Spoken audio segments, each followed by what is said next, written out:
how important is food when we are looking to detox our brains in general? How important is the foods we put in our body for our brains? I'm so glad you asked that question. And just quickly to pick up on, I was telling you just before we started how people are still commenting Mm, after, like weeks later, months later, after the last podcast, on how they loved your show and how they loved our conversations. So I thank you for the appreciate it. opportunity. No, I really, you're a appreciate it. great interviewer, and it's just wonderful chatting to you. Food is such an important thing. So basically, we know that, and but it does have a massive impact. But what for me is so interesting about the food side is the fact that our mind controls the digestive system. Mm, So our mind is our aliveness. So the difference between you and I and a dead person is our mind. So for our gut to function and to be able to digest all the parts of our gut to be able to digest food, our mind's actually running the show. And most people don't actually think about it like that. But if you're eating a really healthy, organic, sustainable, farm to table, local, all the right, the real food, right. the definition, Non-GMO, dairy-free, everything. non-GMO, the whole what, yeah. But you're in a mood, or you're not dealing with something traumatic, you're not dealing with an issue that's like a relationship issue, or you're just in a bad state of mind as you're eating. You could lose up to 86% of that nutrition just by the state of your mind, because your mind is driving your mind is basically whatever you're thinking about is activated in your mind, in your brain, and in your body. And then your enteric nervous system, the whole thing is activated. And your enteric nervous system, which is the connection between the mind and the brain, this feedback loop, is driving the whole process. So, or being driven by your mind. So it responds very, very quickly. There's a very quick direct link between mind, brain, gut. Very, very fast. It's throughout the whole body, but it's extremely fast to the gut. And the gut has as many neurons in as the spinal cord. So we have about 300,000 neurons in our gut, which is about the amount we have in our spinal cord. So you probably, you would have heard of it, the gut-brain connection. And in the last 10 years, it's become a huge field of research in the microbiome and all that stuff, and how that's a lot to do with our intelligence, and how serotonin, 95% is in the gut, and 90% of dopamine. And so all these things, there's such a relationship. But what we don't always think about is that thought that you're thinking in your mind is actually activating and growing that whatever you're thinking about and whatever you're adding on, changes are happening in the brain. That's going to your gut. And everything involved in the process of digestion, including the pancreas and the gallbladder and the different parts of the intestine, the stomach, everything is being driven by these energy waves from the mind. So if our thought is toxic, you can, for example, let's just take one of the organs, the pancreas. The pancreas secretes 20 different neuropeptides that are required for the assimilation of food. And if you are in this mood or worried or anxious or not dealing with something or having a fight with someone, those 20 neuropeptides won't be secreted properly, or maybe only a few of them. And that's going to impact everything else. And then you just don't digest. The bloating people get, the gut issues, the sore stomachs, or leaky gut, constantly not dealing with our stuff wears down the lining of the gut. I mean, it just creates inflammation. The gut bacteria get affected. Your good bacteria go into hiding, and it's like a million different things. So that is so important. So I like to talk, Lewis, about the mindset behind the meal, as opposed to just the meal. And we focus so much on the food and diet that I think we've forgotten the most important component, which is mind. So I think we should manage that first, and then use that to manage the dietary aspects. So can you eat bad foods and still have a good mindset around it and process those foods in a healthy way, so you actually take the nutrients out of it, or it doesn't affect your gut, or your building fat cells or whatever with this greasy fried sugary processed foods? Could you still have a healthy body with the right mindset, or do you also need the right nutrients and the right mindset to you need both. You need both. Eventually that junk food is going to accumulate in your body. And we know that we are eventually going to create an environment, because our brain and body are the environment for the mind to operate in. So if the environment of the brain and the mind are affected physically by junk food, and as you said, the processed foods and things, it is going to wear the body down. Those excess chemicals, they cause leaky gut. They do all the things to the cardiovascular system. I mean, we know there's just so much research around that. So it's both. It's both. But what I'm hearing you say is you could have all the healthiest foods and be thinking toxic thoughts, or in abandoning yourself over and over, or staying in the wrong relationship, or not speaking up for yourself, or not forgiving something from your past and holding on to that. And it won't do much for you to have those healthy foods, or it might create inflammation still, or have leaky gut because of the mindset. Is that what I'm hearing? Exactly. That's exactly what I'm saying. Wow. And that's an aspect that people don't recognize, and it's not spoken about. It's not studied enough. It's, we always talk about 4 pillars or 3 pillars. People talk about diet, exercise, managing stress, as though they're 3 separate components. Meanwhile, the driving force is your mind, because if you're dead, none of those other things matter anyway. So your mind is your aliveness, and it drives all the others. So we've got to focus on the mindset, because you maybe, how many times do we hear of people that they are in their early 50s and they've been exercising and they've been eating well, and they're always smiling and they seem to be fine, and they drop down dead, or they commit suicide. They have a heart suicide. attack or something. Yeah. Yeah, they have a heart attack, or something like that, and think, how? I mean, they're so healthy. So your mind overrides that benefit. So you've got to think of mind creates the changes in the brain, and the changes in the body that are either strengthening the environment of brain and body, or weakening. And if you cumulatively don't manage the toxic issues in your life, your body is slowly but surely changing, the brain-body environment slowly but surely changing in the wrong direction. So we move between a percentage of 35 to 98% increase in vulnerability to disease, the more we have an unmanaged mind. So I have 2 questions. The first one I ask is about, what are the most important practices for first detoxing the brain? And then I want to talk about the mind afterwards. But what are the actual practices for detoxing the brain? So the mind is going to do the detoxing. So the primary thing is that the mind detoxes. So the brain isn't self-generating, like genes aren't. There's a fancy terminology for it, but basically it means that the genes can't switch themselves on. The brain can't change itself. And we often hear in the media things like the brain can change itself. But if you did, give me a dead brain and show me it changing, it doesn't change. But if I put QEEGs and fMRIs on you and I right now in this conversation, we'll see massive changes happening inside of our brain. So the first aspect is brain health is very reliant on mind health. And that is very primary. And so mind health is very much around keeping a messy mind managed. So I'm not sure if we spoke about this in the last interview, because we spoke about so much stuff, but how I explain it is that we've got a messy mind and a wise mind. And that's like and we can define each of those, but basically your messy mind it's experimental.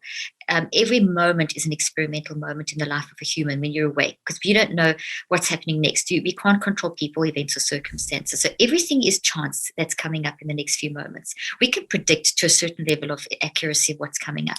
And the more familiar you are with an environment and people, the more accurate your prediction. But it's still a prediction. It's not an accurate fact. So based on that, we are very experimental. And that is okay. We have a psycho-neurobiology, mind, brain, body, is very geared to experimentation. It's very geared to hypothesizing. So we live a very hypothesizing type lifestyle. It's all happening very fast on the unconscious level. And so we hypothesize and experimenting, and we make mistakes, but that's okay, because in a mistake, if you're managing it, you'll take the messiness and you'll repair it and you'll grow. So it's kind of experiment, mess, repair, grow, experiment, succeed, don't, then you grow. And you're kind of doing this all day long in everything that you do, relationships, work, relaxation, sport, whatever. So that process is something that we are designed to go through. The problem is that brain health that'll bring brain health, and that'll bring body health, because it's mind, brain, body. But if we have a messy mind only, and we don't manage it, or we only manage it intermittently, it's because our mind's always working. It never switches off until you die. So it's working at night, you dream with your mind. You can even train yourself to dream differently. I mean, that's how powerful the mind is. You can, and I'm about to do a research experiment on that, where you can train your brain to actually change things like nightmares and things like that, which is super interesting. Cool. So it's really interesting. So in other words, messy mind, brain, messy body. So that's really vital. So that would be the first thing. The second messy thing, mind, messy brain, messy body. Yeah. So it's you can't detox the brain, or I guess you could detox the body a little bit by the physical environment, the substances you put in your body. But what I'm hearing you say is, if you don't learn to detox the mind first, you won't get the optimal benefits of that environmental substances. Exactly. So, for example, if you go and do a workout, but you go and do a workout with an attitude of, oh, I just got to get it over and done with, or I hate this, or I wish it was over. And if you, I never let yourself do that when you're working out, because as soon as you do, you send a message to every DNA, every part of every cell of your body to actually go into like almost like a freeze mode. You know, when people are starving and then their body hangs onto food. If you send that message to your body that you don't want to be here while you're exercising, you actually reduce your the DNA's functionality, and it drops down. Your benefit drops in the exercise routine. Wow. So you may be doing the most amazing workout, but your mind will determine the effectiveness and the benefit of the workout. So it's got to be mind, but we do have to eat properly. I mean, I've written books, Think and Eat Yourself Smart. I am an avid believer in eating healthy, and we can talk about that, real food and exercise every day. I've just come out of hot yoga 2 hours ago, and sauna, infrared saunas. I do it all. I do everything that I can do possibly, because I am looking after the organs through which my mind works. So I'm trying to create a very compatible relationship between them, because there's a magical relationship between them, which we've got Has there ever been a time where you've been studying this for decades? 38 years. Yeah, decades. Nearly 40, I mean, when you were like 6 years old, you started studying this. So was there ever a time during your intense research where you knew this, but you were practicing something different? Maybe you're eating clean and you were working out, but you were like, gosh, I don't want to be here, or I'm stressed out by this or my work or whatever it is. And you saw the negative effects of that. And then was there a time when you switched it? I'm assuming there was, and you never went back and you started to see other benefits. Definitely. It's been up and down. I've always been very driven. So I've always been very into exercise and throwing myself into everything. So everything I do, I throw myself into 100%.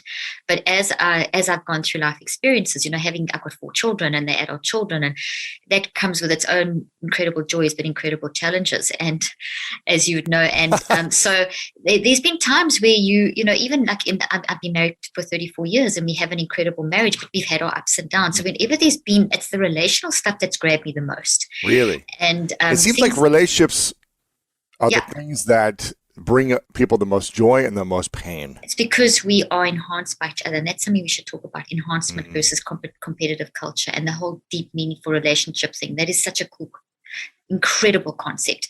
And it goes beyond Darwin back to Lamarckian theory and that kind of stuff. But it's really, and it does impact. So to answer, it's a great thing to discuss. So in terms of, there's been like over the years business stuff and things, but I think the thing that's affected me the most, where I find myself maybe working out at Orange Theory or something, and something's happened in a relational situation, and I find myself so absorbed with that I'm exhausted on the treadmill. I can't. So then I focus. You don't have energy. No. Yeah. And I'm just not able to do what I could normally do. So then I immediately will switch back and say, okay, I'm here now for myself, for this. I can't help others unless I'm actually building my own body up. And I discipline my mind, I catch it, push it back into that mode of totally focusing on what I'm doing.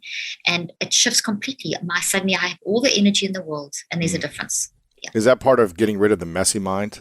It's managing the messy mind. We never get rid of our messy mind. We need to be friends with our messy mind. It's a very nice concept.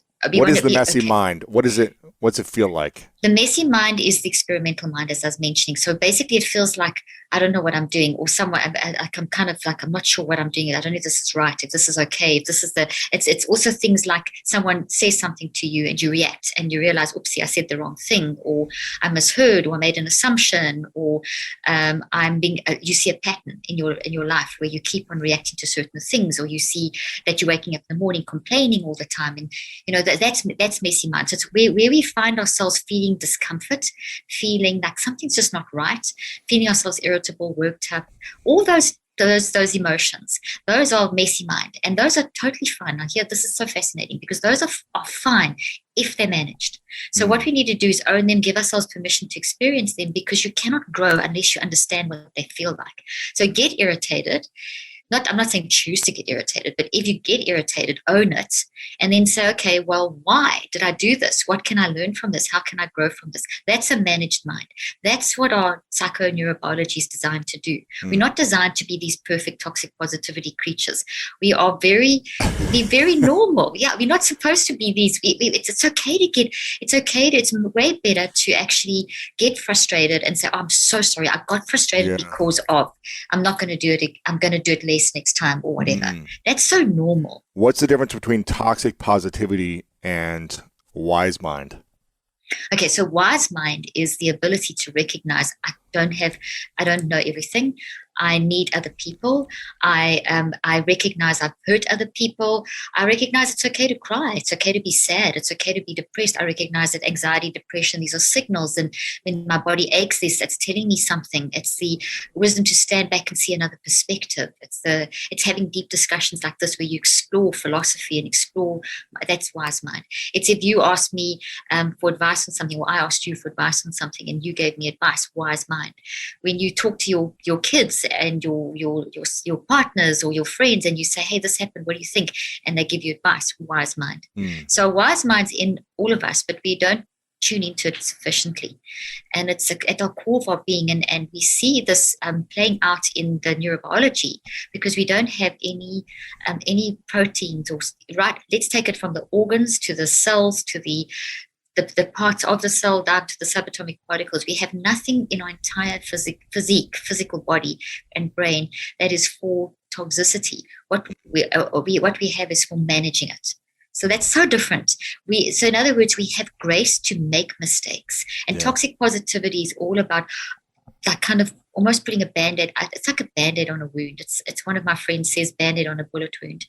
I mean, you can't put a Band-Aid on a bullet wound. And that's what toxic positivity is doing. And things like gratitude statements and affirmations, if used incorrectly, but are very much tools of the toxic positivity movement. But if you're not dealing with your issue, you can't just slap a positive affirmation on or a gratitude statement or practice. It's not going to do anything. So how do you're kidding yourself. So should we use mantras and affirmations? Is there a way to use them in a positive way, an effective way, I should say? Or definitely. So definitely. how do we use mantras, tools, affirmations, positive attitude without it being toxic positivity? I would do the way that I explain that is you do it in step 5 of the neurocycle. So the system I've developed for over 38 years, which is basically a delivery system for how to, it's not a technique, it's a delivery, like Amazon. Amazon's a delivery system that works brilliantly. Even if you don't like Amazon, it works. The system works. It delivers anything, anywhere, anytime.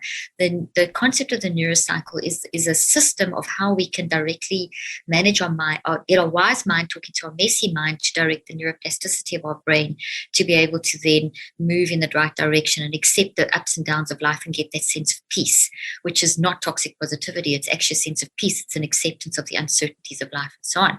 So what I have found from my research is that if you have an issue in your life and there's something that you're battling with, so maybe it's just that you wake up complaining every morning or something. I'll take something like that because it was discussions recently I had with someone, and something I used to do. I used to wake up like worked up in the morning, and I got that under control, and it changed my life completely because it wrecks your brain, totally wrecks your brain, wrecks the day. And you can chat about that too in more detail if you want. But that's so what you've got to do is you've got to recognize that if there's something you're trying to work on. So let's say that there's a complaining thing. Just by saying, okay, I'm going to wake up in the morning and I'm going to say 10 gratitude statements instead of 10 complaining statements. That's going to work for a time. It will not be sustainable because all you're doing is slapping a Band-Aid on a bullet wound, or you're chopping the head of the weed and it will grow back. As we know, if you go chop the head of the weed, they will grow back. So it's not getting to the root of. Exactly. You have to find why don't you just feel appreciation at all times, not try to act appreciation? That's it. It's not a being, it's a doing. And so you've got to find out why. Whatever you're doing, there's a reason, because at your core, your identity is this wired for love nature in our neurobiology and in our mind. We see that in the love waves of the physics of the mind and the gravitational fields and things. We see that the quantum physics has shown us that we're immersed in gravitational fields that are, they change when there's negativity. So when people are angry and fighting, it's different. When there's a lot of war, you can feel it. You can walk into a room and you can feel that stuff. So essentially our environment is this is all very deep stuff, and it's all very real stuff too. And it's not something that we can ignore because we all experience this. So you can't just go and say 10 gratitude statements. You have to find out why I am complaining.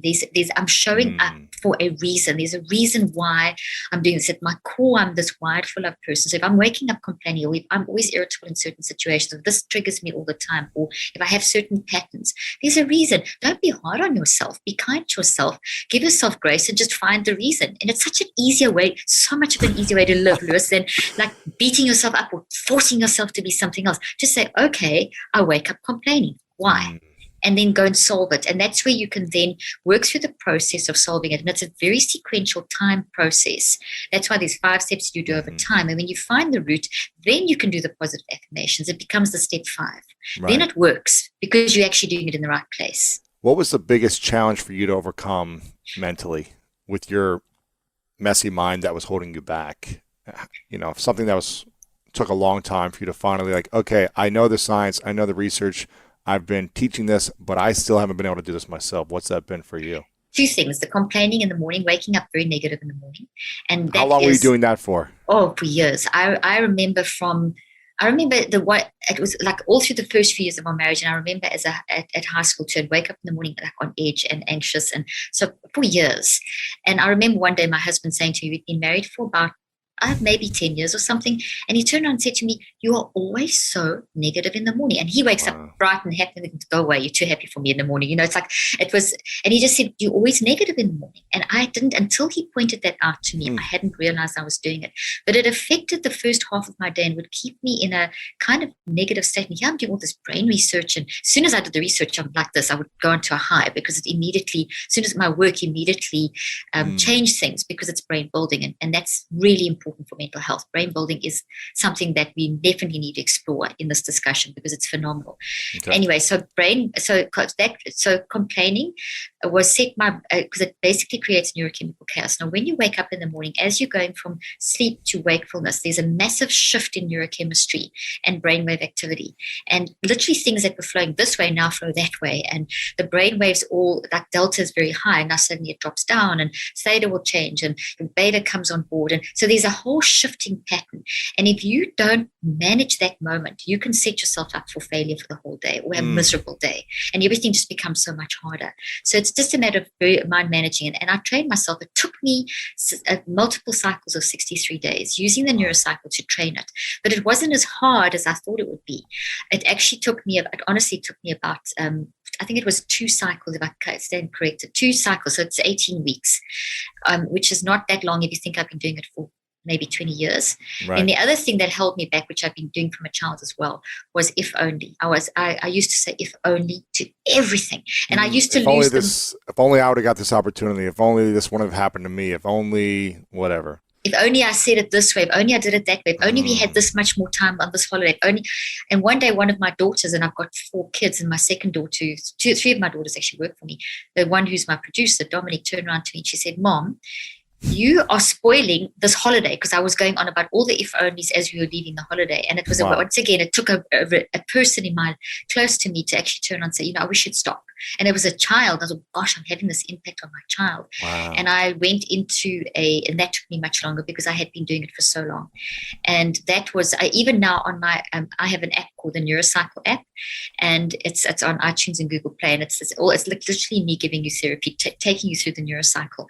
I use that every day. I know the system off by heart, but I use the active reach reminders because you can type it in. And every day, 7 times a day, still, it pops up on my phone. Remember your if onlys. So I no longer do it, but I still remind myself. And I now can just glance and remember, and I can catch myself like that. So I've become 81% more effective in managing something that was so toxic to my mental health that it has completely revolutionized my life. I cannot tell you how that's changed my life. I can imagine when we come from a place of if only, what is that saying about us and our life? That nothing will ever satisfy you. Wow. Nothing will ever give you peace. You will always be looking for the grass is greener on the other side. Man, that sounds exhausting. It's exhausting. You constantly can't see what you've got because you're always thinking what you just lost and how it would have been better.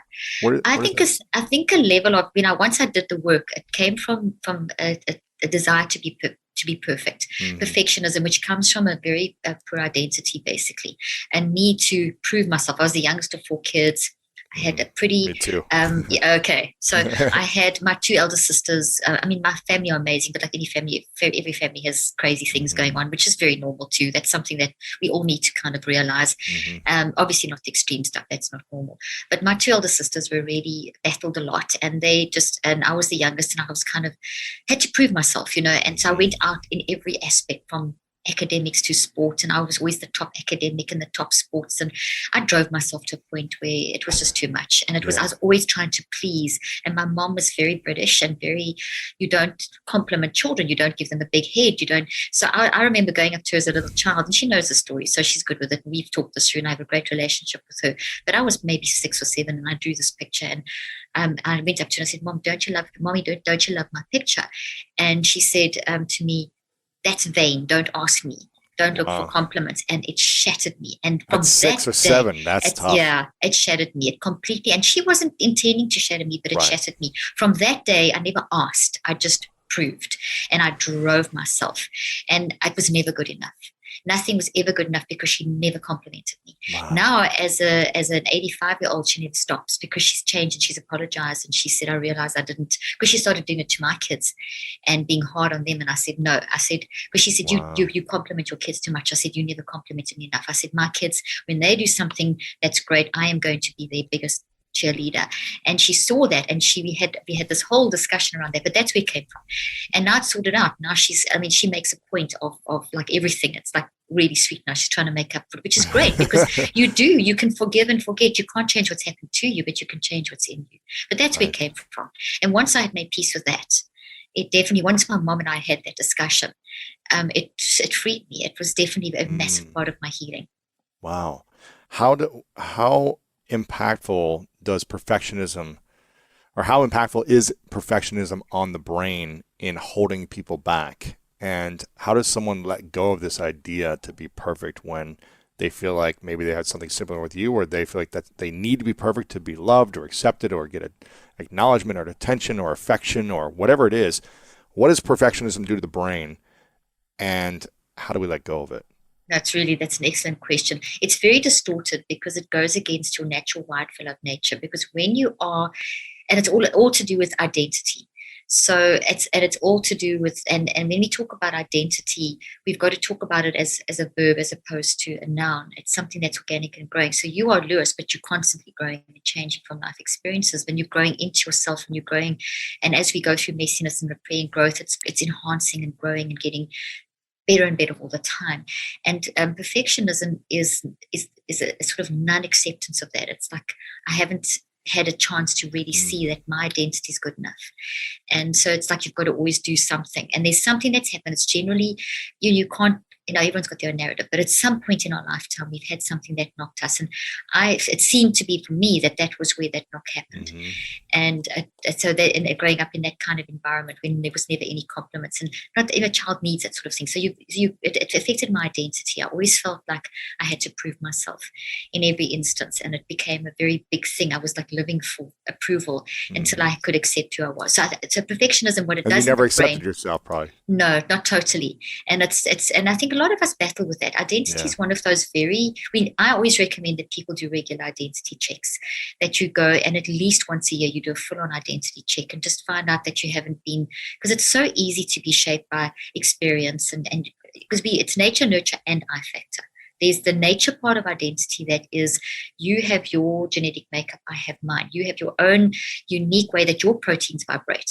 They don't vibrate the same way as mine. Even though we have the same brain structures, we have different protein vibrations and the way that our proteins fold. I mean, I held up this tree before. The thoughts that you build look like trees. The roots are the source, but the branches are your interpretation. So every listener listening to this now, they're hearing the same source, so the same roots that they grow in their brain, but every single person is growing their own interpretation, their own thoughts, feelings, and choices around the content we're talking about. And that's identity. So those are proteins, and the vibrations are different. So our wiring is unique nature-wise. Nurturing, we have our environment impacts us, whether we like it or not. Culture, religion, where we live, the philosophies of the day, all of that impacts us. But overriding both of those is the I factor. And that's your growing identity. The perception we have of ourselves. Yes. What we look like in the mirror. what we look like in the mirror and how we perceive the world. And that is very malleable. It's very strong, but it's very vulnerable too. And it gets very very strongly influenced by nature, nurture. And that's why it's so important that we build an identity. So people that are confident, people that seem to get, like, no matter what happens, they just seem to bounce back. Even they will have identity issues, but they've reached a point in their life where they can bounce back quicker, maybe than someone else who's got more identity issues, who gets crushed. So for me, that was when I was still practicing, I would spend a large portion of my work with my patients on identity, because most of the time, their first would be the first sort of thing that I'd work on. And then I would do brain building, and then I'd do emotional work. So it would be to first build the person, this, you're amazing. This is how we get resilience in your brain. And you asked earlier on about how do we bring brain health. Brain building is one of the most powerful ways of using your mind to get brain health. And we never got to that point. So we need to do that we'll too. Come back to that, You better keep a note of all these things. I've got the notes here. I'm curious about the identity check then. What does an identity check look like, and how do we build our identity to become more confident, resilient, loving, energetic human beings? Absolutely. So when identity shatters, you'll see a difference in the vibrations in the brain. You'll see a difference in the energy flow in the brain. What's the common ways it shatters? Sorry to interrupt. No problem. A breakup, nurture, environment, experience. Something happens, a death in the family, something. Those will shatter, but it's more when you are told you're broken in some way, even if it's not direct. So it's like if someone tells you, you've gone through an adverse circumstance and you're feeling depressed, and someone tells you you've got a brain disease, that will shatter your identity, because now your identity is, I'm broken. I'm a broken brain. I'm a useless person. Or if someone feels they're not valued, so a statement is made that the core of their humanity, who they are, is not valued. They're not valuable enough.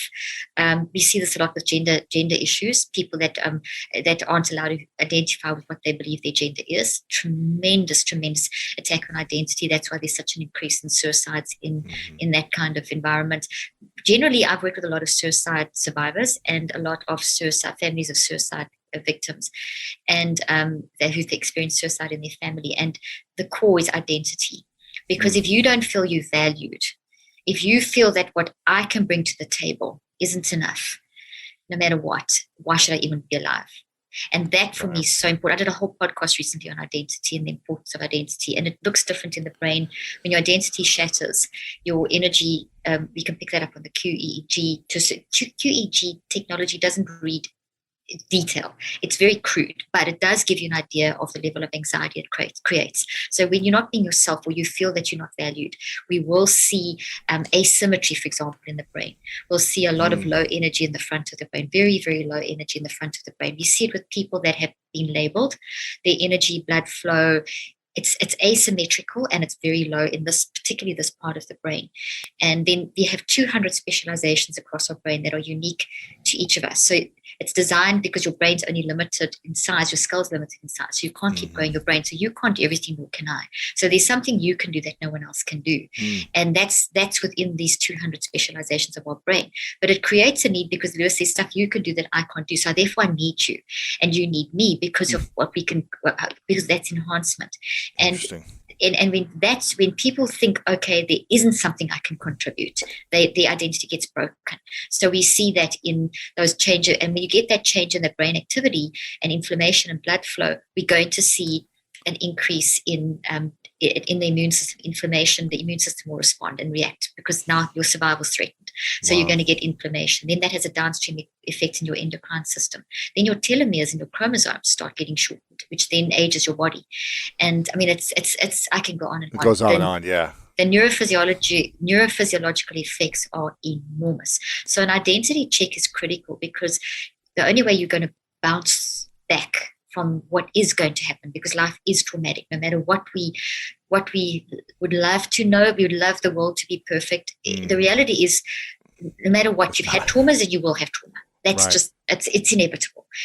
So in order, what does the identity check look like for you? You say you do it once a year, or yeah, I do it once a year whenever I feel that I'm out of sync. If I start feeling like, and a very quick recognition of identity check is if you're starting to feel envious and jealous of others, and if you're starting to feel that something that you're just not good enough, imposter syndrome, the typical those are very key.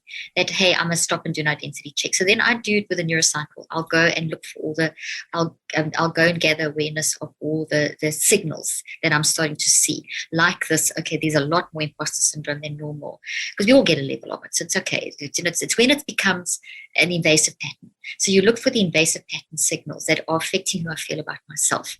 And so I know how to recognize the general unease, and then you'll start working through from the signals, and then start reflecting what's happened. Ask, answer, and discuss with yourself what's happened to get myself to this point. And then I'll take time to write it down. The third and fourth step, it's describing the neurocycle now. The third and fourth step are writing. The third step you write in the form of a metacog. And a metacog is one of the most powerful things out there to get into your unconscious mind and find out what's really going on, to really tap into the wise mind. You want to get your conscious and unconscious mind talking to each other. And if you go through these 5 steps that I'm describing, the neurocycle sequentially, you are training and forcing blood flow, those 200 areas of specialization, the different structures of the brain, the neurons, the neurochemistry, the endocrines. You are forcing it to actually work for you. You're kind of making all the ducks line up in a row, if that makes sense. Yeah. And when you're in that state, you're much more intelligent, you're much wiser, you have more clarity, you have more perspective. So that's the objective of the 5 steps, to really give you that level of clarity that can help you dive down deep into an unconscious mind and find out, find the toxic issue that's caused this identity issue, because it's going to affect everything. Your identity starts shattering. It affects your work, your relationships, your mood, view of your life, energy, everything. Mood, energy, exercise, diet, everything. So step 1 is reflection of your identity, is what it sounds like. Very important. A lot of these things. It's interesting you were saying this, because when I was younger, I've said this on the show a few times, but when I was younger, probably like 7, 8, 9, I would get, in elementary school, I would get in trouble a lot. Or at least this is the stories I remember. I remember getting in trouble and being sent to the principal's office. Maybe not that much. Maybe, I don't know, half a dozen times or something, right? In a couple of years. For whatever reason, acting out or saying something, and I remember kind of being scolded or being told that I was doing something wrong by the principal. And I remember saying vividly, like, I wish I were dead. Like, I just remember saying this as a kid over and over. Like, when I would get in trouble, I was like, I wish I were dead. And hearing you say this now, I feel like I just never felt valued. I'm sure people valued me, but I think I didn't know how to receive it, or I didn't feel it. And I think, thankfully, I never said that after those years, and I don't feel that anymore. But I remember, if I would have went down that path of never feeling valued for 5, 10, 20 more years, I don't know why I don't know why I'd still be here. I don't know why I wouldn't. I'd be building a case of what's the point of my life? Why should I be here? No one cares about me. No one values me. No one sees me. No one acknowledges me. I'm pointless. I'm worthless. I have no meaning, so I might as well end it. And so I have a lot of, I guess, compassion for people that feel that, because you can kind of get sucked into it. And you could easily get sucked into it from a major breakdown or breakup or heartache or something. You can get kind of sucked into this, well, I don't matter if this person doesn't love me, and I don't matter if I'm not good enough for this job, and I don't matter. We can kind of get sucked in if we're not taking care of our mindset, from what I'm hearing. I'm so sorry that happened to you. And it's you reflect so many people that have gone through that, and you managed to kind of adjust. But the fact that you could actually recall that incident shows you that it's still, you know, maybe now there'll be more healing, but it impacted your life. And how many kids, and how many kids go through that? In fact, there was a post that I just happened to, I put up a couple of days ago, and I just happened to scan through because you get so many comments. I try and read as many as I can, but I don't. But one caught my attention, and it was literally what you're saying now. It was someone saying how they were, as a child, told that, you know, you're not good enough, and, you know, you have a bad attitude. And it was just like disciplining a child without, and what we don't realize is when you do that to a child, you're actually breaking them. And I remember my mom saying to me, my mom comes up with this thing, saying to me that when I would tell my kids, hey, listen, that's not right, but you do this right. This is the good, but this is what, and it's not you, but what you're doing. So it wasn't, and I was so emphatic on trying to, and I don't know if I did it every time, and I'd have to go ask my kids, but I really was conscious of not saying it's you that's bad, you're amazing. This action that you did, the behavior is not good, but yes, there's separation. Yeah. And I remember my mother watching me doing this one time, and she said, why are you doing that? Why are you telling them if they've done something wrong that they're good? So I said, because they are good. They're at their core. They're just learning. They're just experimenting. If you're constantly telling a child all the things they're doing wrong, they're going to believe they're wrong. Exactly. That's the perspective that they're building, because you the adult in their life, you the caregiver, you're the person that they look up to the most, and you're shaping them. And so they're relying on you to model behavior. So if you are modeling back to them all the time that they are bad, instead of saying, okay, you're doing this, there's a reason why. And that's what I used to always do with the patients in my practice when parents, and I was helping with behavior, because I worked with a lot of adolescents that were behavioral, juvenile delinquents and that kind of thing. I'd always explain it like this. The way you turn up, or the way you are, what you're saying and what you're doing, are simply signals of an underlying issue. It's not the person. You can't say little Johnny is a behavior problem. That's a terrible thing to say, because you've shattered that child's and they'll just think, oh, what's the point? I may as well live up to what they're telling me I am. And be more of that. Yeah. Exactly. So we've got to be so careful that maybe a person, oh, you're always so aggressive. When you say you never, those you actually you're building an identity. Exactly. You're shaping an identity, and the person's becoming more of that identity. And you're not giving them any skills to change. So, but if you rather say to them, okay, what you've done is actually pretty aggressive. I know that's not who you are. Let's see why you did that, because there's a reason why you did that. And honestly, I cannot tell you how many times I've been saying this recently. We've got to give people grace. We've got to give ourselves grace. If someone in your environment or your work environment or your family are being impossible or difficult or whatever, instead of getting mad at them, remove yourself, create a boundary, but change your perspective. There's a reason.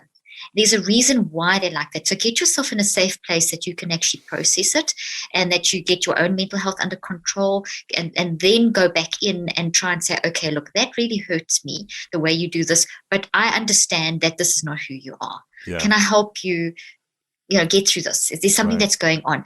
And that shifts things totally. Because you're immersing people in kindness, which is something I did a podcast on recently. It changes, that kind of thing changes the way that the brain functions immediately in both parties. And you can get to the core issue. And that goes back to the child. You can do the same thing with the child. You don't have to then break their identity. So kids are growing into adulthood. There's so many bad behavioral issues that have come out of generations of bad parenting. And I'm much older than you, I think. I don't know how old you are, but I'm 57. How old are you? I'm 38. I'm 20 years almost older than you. Okay, so my parents parented me in a very different way, where it was very much, head ostrich in the sand mentality. Children are seen and not heard.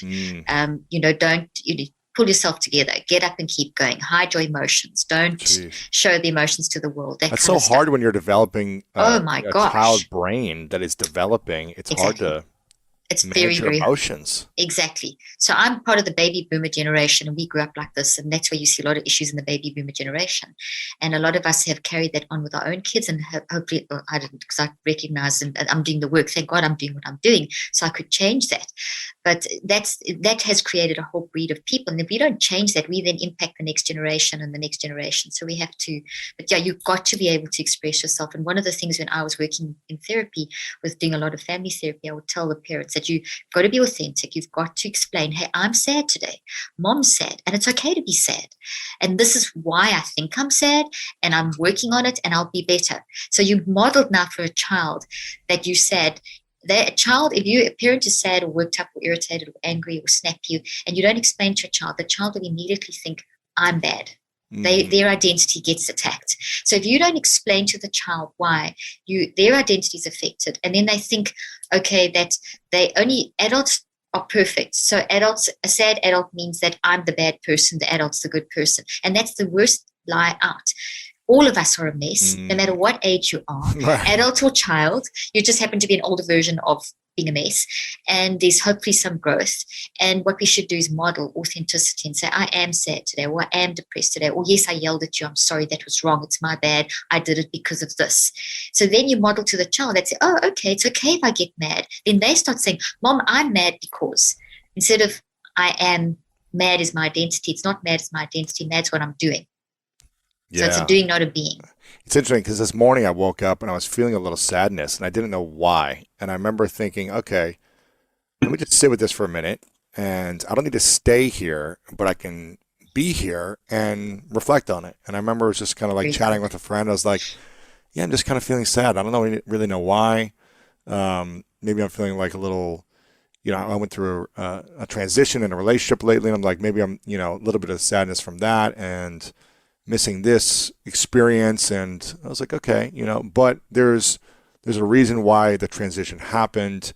And even though I'm grateful that, for the lessons and the process of moving on from this relationship, I can still be sad for the loss of something, something something that's not there anymore that was there at one point. And so I just kind of sat with it for 20, 30 minutes, and I was like, okay, but I don't need to stay here, because staying in sadness is not going to support my joy, my authenticity, my vision of helping people. So I want to make sure that I don't reject these range of emotions, but I also don't want to stay in the negative, not a negative emotion, but the emotion that maybe will hold me back from helping people or having a positive attitude. So I think it's so good. You just sorry, I didn't. Go ahead. You just did a neurocycle. You basically by switching the language. Yeah, you did. You gathered awareness of your sadness. You embraced it. You were okay with it. You gave yourself permission, and it's so good, because it's really okay to be sad. It's so totally normal. Then you reflected. So you gathered awareness. You then reflected on why. You maybe didn't do the writing steps, but you visualized it. So I was talking with someone about it. So you talk. So you did. So there we go. So there's kind of the writing. If it comes up again, you could maybe try and do a metacog, and we didn't get to finishing that. But the different types of writing just can take you deeper if you need to. But you basically did that as a visual discussion, and then you got into it. You reconceptualized it. You said, okay, there's a reason you're sad, the breakup, you're moving on, and then it's okay to be sad, because it's you grieving the loss, and that's part of it. And now you're moving on. And so your first step was you've accepted it, but now you're moving on. And you're quite right that so you've given that sadness, you embraced, processed, and you reconceptualized. So you turned if you pushed it down, it would have grown, because whatever you suppress will get bigger, and then it's going to permeate other parts of your life. And then there's confusion, because you think, why am I sad when all this is happening? And then why am I feeling this? And it ends like a little virus, just starts spreading. And so you caught it there, and you allowed yourself, but you also limited. And that's so important with any emotion. No emotion is bad. Every emotion is telling us a story. But there's certain emotions that make us tired. Our brain, body, and conscious mind are limited in energy. The non-conscious mind is unlimited in energy. So the non-conscious mind will keep driving us to just keep going. So we have to discipline, or we have to literally create a discipline, almost like boundaries between the conscious and the non-conscious. So we have to so our wise mind is saying, okay, your wise mind said, if I stay in sadness, I'm going to get drained. You instinctively recognize. Exactly. So that was your wise mind telling you. So you put a cap and you put a seal on it. And I always say that with the neurocycle, when you're going through the process and you're working through a 63-day cycle, you sit for 15 to 45 minutes, not longer. And you limit, and you have an active reach, which is then what you did. You reconceptualize, and you said, okay, well, I'm moving on. I had a moment of sadness because I'm grieving what's happened, and that's okay. So if you're during the course of the day, if you found yourself going back to sadness, you can, instead of allowing yourself to go and revisit the whole transition, you can go to that statement, and you can build on that statement of, it's okay to be sad. I'm grieving a loss.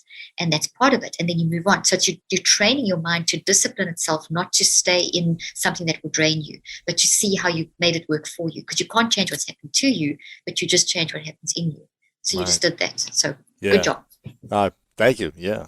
I just feel like so many years of my life where I would stay in sadness, anger, resentment, what if statements, where I would just ruminate on these emotions for days, weeks, months, years. And it only left me with a lack of sleep, with stress, frustration, overwhelmed, never feeling good enough, asking why me, all these things. And I never felt peace when I stayed in the emotion and I allowed it to consume me, as opposed to be a momentary or an hour thing, as opposed to exactly days, weeks, months thing. So you literally had to rewire your brain. Because we get into patterns of allowing ourselves to do that ruminating. And I can honestly relate to what you're saying. I did it too. And, as I've learned more and more and done more and more research in this area, yes, I've got an advantage because I'm seeing it directly with the research I'm doing. But it's just so freeing. You get so much mental peace when you recognize, okay, I'm in that state. And yes, you can have a concern in your life. You can have a concern that is, you're not just going to not think about a transition and a breakup. There's going to be a lot of time that you spend on that because it's different processing, but it's how you do it. Each little moment, is it a rumination on a hamster wheel, or is it a growth, a messy repair, hypothesizing messy repair? Are you moving forward? And that's what's so good, because if you get stuck like in the if only, like you said, and those negative emotions, we're creating so much neurochemical chaos in our brain and our body, and we're increasing inflammation, we're aging our body, we're aging, we just start doing everything we shouldn't be doing. And we don't have to. That's staying in the messy mind. The wise mind catches that and disciplines and trains it. But it's also not going to happen overnight. And that's where people in this technological age think, okay, well, I've done it once. Why am I still doing it? No, you're going to have to. It's going to take you probably 9 weeks. If you had to actually look at the time you spent to break that cycle, which meant that you rewired your brain, it would have, it's weeks. And if you have breaks in between. Take months or back in the day when I had to go through that, Yeah, absolutely. Multiple cycles. And that's why. What's interesting? It was like 8 years ago is when everything started to really shift for me when I turned 30. Because I don't know if I mentioned this in our last interview, but I've talked about it on the show a lot, where I started to truly address and heal the root cause of a lot of my pain, anger, resentment from sexual trauma that I went through as a kid, from other things that happened that I never expressed, that I never brought to the surface, that I always kept hidden with shame and insecurity and frustration or anger. And when I started to process the root causes of a lot of my insecurity and shame, that's when everything started to rewire. So if I would have just said, okay, I'm going to process these things on a surface level for a certain amount of days, I don't think it would have ever found that ability to create that peace within, because I was always holding on to some type of trauma that I was unwilling to talk about. Whether it was a big T or a little t, I was unwilling to talk about it out of shame. And when I started to share it, it was freeing. And I'm not saying everyone needs to share these things publicly or whatever, but just talking to a friend or a therapist or a coach, it was allowing me to start rewiring. Okay, I can process these heartbreaks or these tragedies or these moments in life that bring me stress and pain and grief and sadness. I now don't need to hold on to this pain from my whole life and add to it. I can process it and move on. That's beautiful. That's amazing that you did that. And it's interesting that you did that around your 30s, and your 20s were fairly turbulent in terms of trying to suppress. My whole life was turbulent, but until 30. I mean, still my 30s, it's been some ups and downs, but I've been able to process, and I've been able to emotionally have more tools to experience and process and not hold on to. And I think I'm still learning, because I'm going to be learning for a long time. But it'll be your whole life. I'm not. Yeah. I'm definitely not perfect, because I still make a lot of mistakes, and I still stay in things longer than I should, and want to make sure I give it my all, and all those things. But I think I've gotten to a place where I know when to walk away from scenarios, as opposed to be the perfectionist, make sure I do whatever it takes to work. Like I'm like, okay, if this situation isn't supporting me or the other person, like at some point we gotta transition the situation. So. Oh, that's incredible. And you've done so much incredible work then. You've literally, I can explain to you scientifically if you're interested in what you've actually done, because I think what you've gone through, the story you've gone through is, like, especially having the sexual trauma as a young, how old were you again? 5. That's like, you think of it like this: as a 5-year-old, you look at your caregivers in your environment as your heroes, as your people that look after you. So the distortion is so absolutely, it's just such a distortion.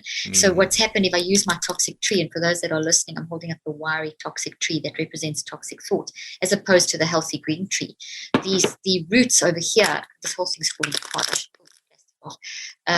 The root part over here is the source of the pain. So that's the source of the trauma. So that's the actual events, all the data, the emotions. The memories. The memories. So a thought is made of memories, root memories and branch memories. And so the memories are all the things that actually happened and all the emotions that went along with it, the full data. As it's happening, simultaneously we interpret what's happening. And then if there's repeated patterns that happen, this part over here, the branches are your interpretation. So you said things like shame, and what were the other words you used? You used insecurity, shame, anger, resentful, and seeing yourself. Your identity was broken because you didn't see yourself as having value. All those kinds of things because of that complete distortion. Now, as a 5-year-old, you cannot process this. So this was the way you cope. This always is the balance to that. And even though this is a distortion, you do this to balance that. I mean, it's healthy, it's all great, it works out because the you-ness comes out. But here, this is all not the you-ness. So that would account for when you were at school, maybe you were called to the principal's office. A lot of those behaviors would have come from you not valuing yourself. And then if them coming in heavy again, just added more fuel to that. It was just another layer added more on. Anger, more frustration, more, everything. Yeah. So instead of them looking at why Lewis is doing this, they just told you were wrong and punished you. That would be the worst thing in your situation. And that would have just made it worse and worse. So that then we push that down because we don't know what it is, what to do with it. So you just keep going on and you just keep hoping for the best, and our kids just seem to be so resilient. But this is building and building. So in your non-conscious mind, these thoughts that we have, these experiences that we have are building through our mind into our brain and into our body and into our mind. So this is not only a thought tree in your brain, it's also in the DNA of every cell of your body. And it's in the gravitational fields of your mind. So it's in 3 places. That's why it's this whole psychoneurobiological impact. That's why it's this whole effect that it has on us. It's a whole body experience. So when you do things like EMDR therapy, did you ever do EMDR therapy? Or I've heard great things about it. I haven't tried that yet. So when you've done a bit of therapy over the years? I've done a bunch of different therapies. Things emotional intelligence experiences and workshops and which have helped to pull the stuff from your body to your brain into your mind. So we work both ways. You get from body, brain, mind, brain, body, and your net kind of all works back and forth. But if these aren't dealt with, they get suppressed. And then maybe only when you're 30, like you said, then you started actually doing the work, or maybe during your 20s. I don't know when you started first remembering the trauma. I'm not sure what age you were at when you started facing that. Every day I remembered the trauma and thought about it, but it wasn't until 30 when I had the courage to start talking about it. Okay, so it was in the. Okay, so what you had was the situation of some people completely hide and they don't even know what happened. Then it suddenly comes back. You were constantly. I was always. You were living it all the time. Okay, so it was in daily, or maybe not every day, but at once a week I probably thought about it. Okay, so this was constantly moving from the non-conscious to the conscious. So the awareness was increasing. So when we have increased awareness but no management and no processing, there's got to be a way to get it out somehow. Exactly. So it's coming up, but you're not processing. So it keeps coming up, down. Each time it goes back down stronger than before. And we see when you have increased awareness without processing, it increases anxiety in the brain. So if we had to scan your brain at that time, we would have seen a lot of red pockets of high beta energy across your brain, which would have made you be quite edgy, like looking for things to constantly like keep you busy, distractions on the go, whatever.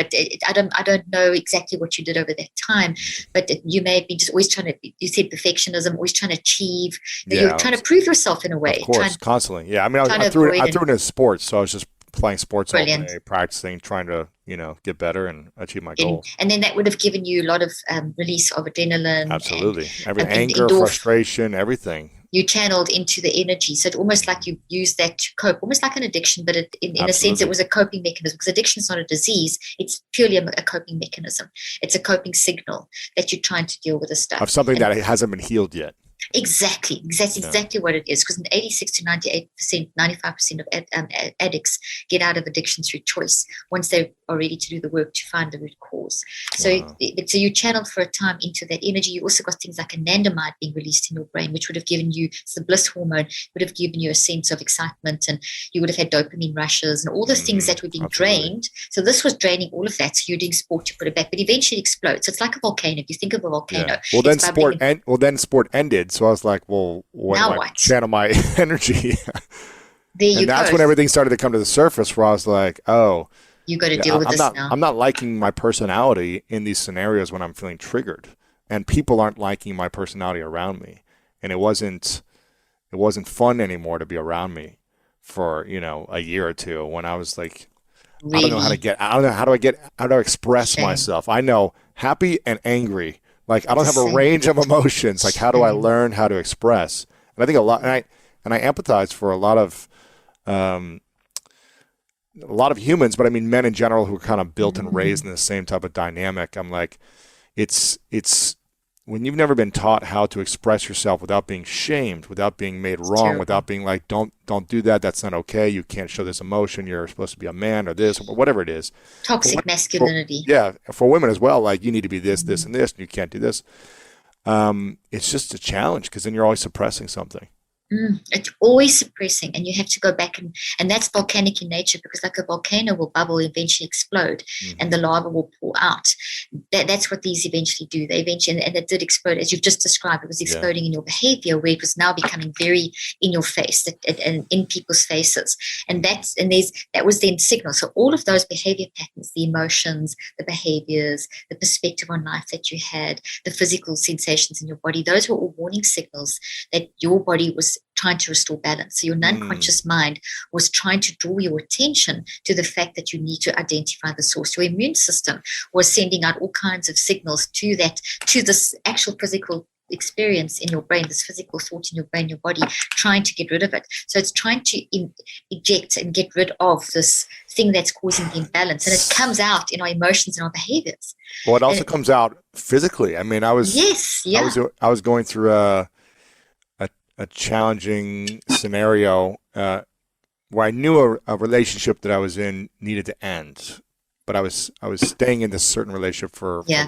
for longer than it needed to be, and I started to get, I never in my life have had this, but I started to get like eczema breakouts on my skin Wow. in different parts Mhm. of my body, and I was like, what is this? And I was Wow. like, never had this in my life. I started doing all the allergy tests. I had no allergies. I was like, No, maybe I'm having too much almond butter, or freaking, I don't know, gluten. What is it? yeah, Dairy? Is it what is gluten? it? Yeah.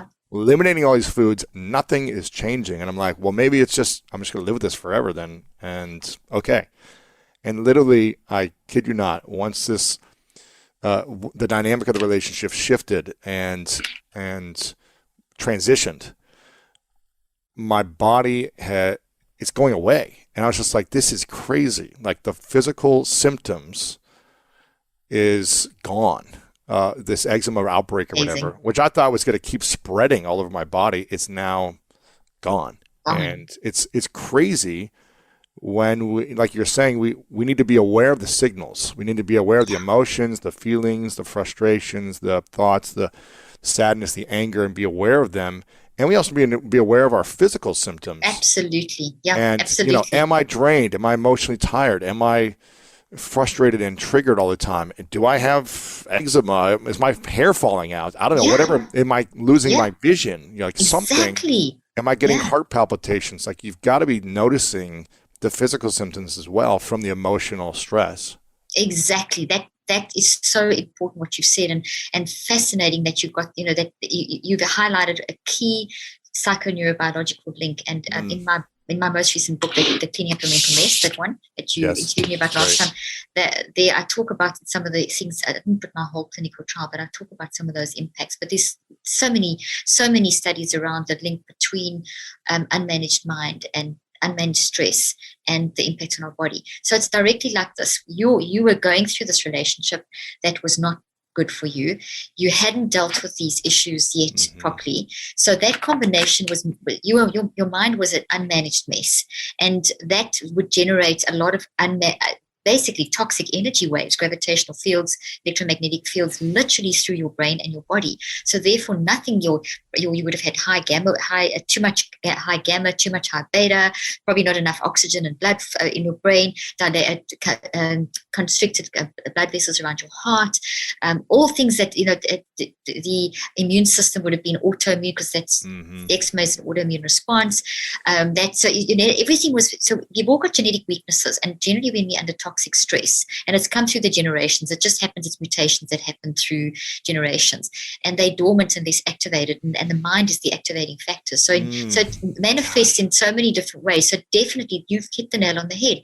You go for the allergy test, it's not the allergies, because we immediately think purely physical, but the physical is dominated by the mind. The physical, you can't have eczema if you're dead. You can only have it if you're alive, and generally if it's not a food allergy, there is a mind, an undealt with mental allergy. Exactly. The mental That's allergies. Literally mental allergies. These are literally mental allergies, and they threaten your survival. So that eczema was your body saying, hey, Lewis, please pay attention. There's something in your mind that you need to deal with. And it's interesting because, I take full responsibility for my thoughts and staying in something that I know I'm not supposed to stay in something, or for not speaking up, or for abandoning myself. As I reflect, and throughout the entire time, I'm in no place to blame someone else. I take responsibility. Take responsibility for what am I doing to be a co-creator in this? What are my thoughts doing to manifest this physically? And how am I responsible for choosing something different? And it might be a hard decision. It might be a courageous decision that I've been afraid to make, but that's the one my body is telling me you need to make, or you need to shift. You need to shift something. You need to shift something within this relationship experience. You need to, whatever it might be. Something. And I think a lot of times people will blame others for their feelings, their emotions, their physical manifestations of their mind.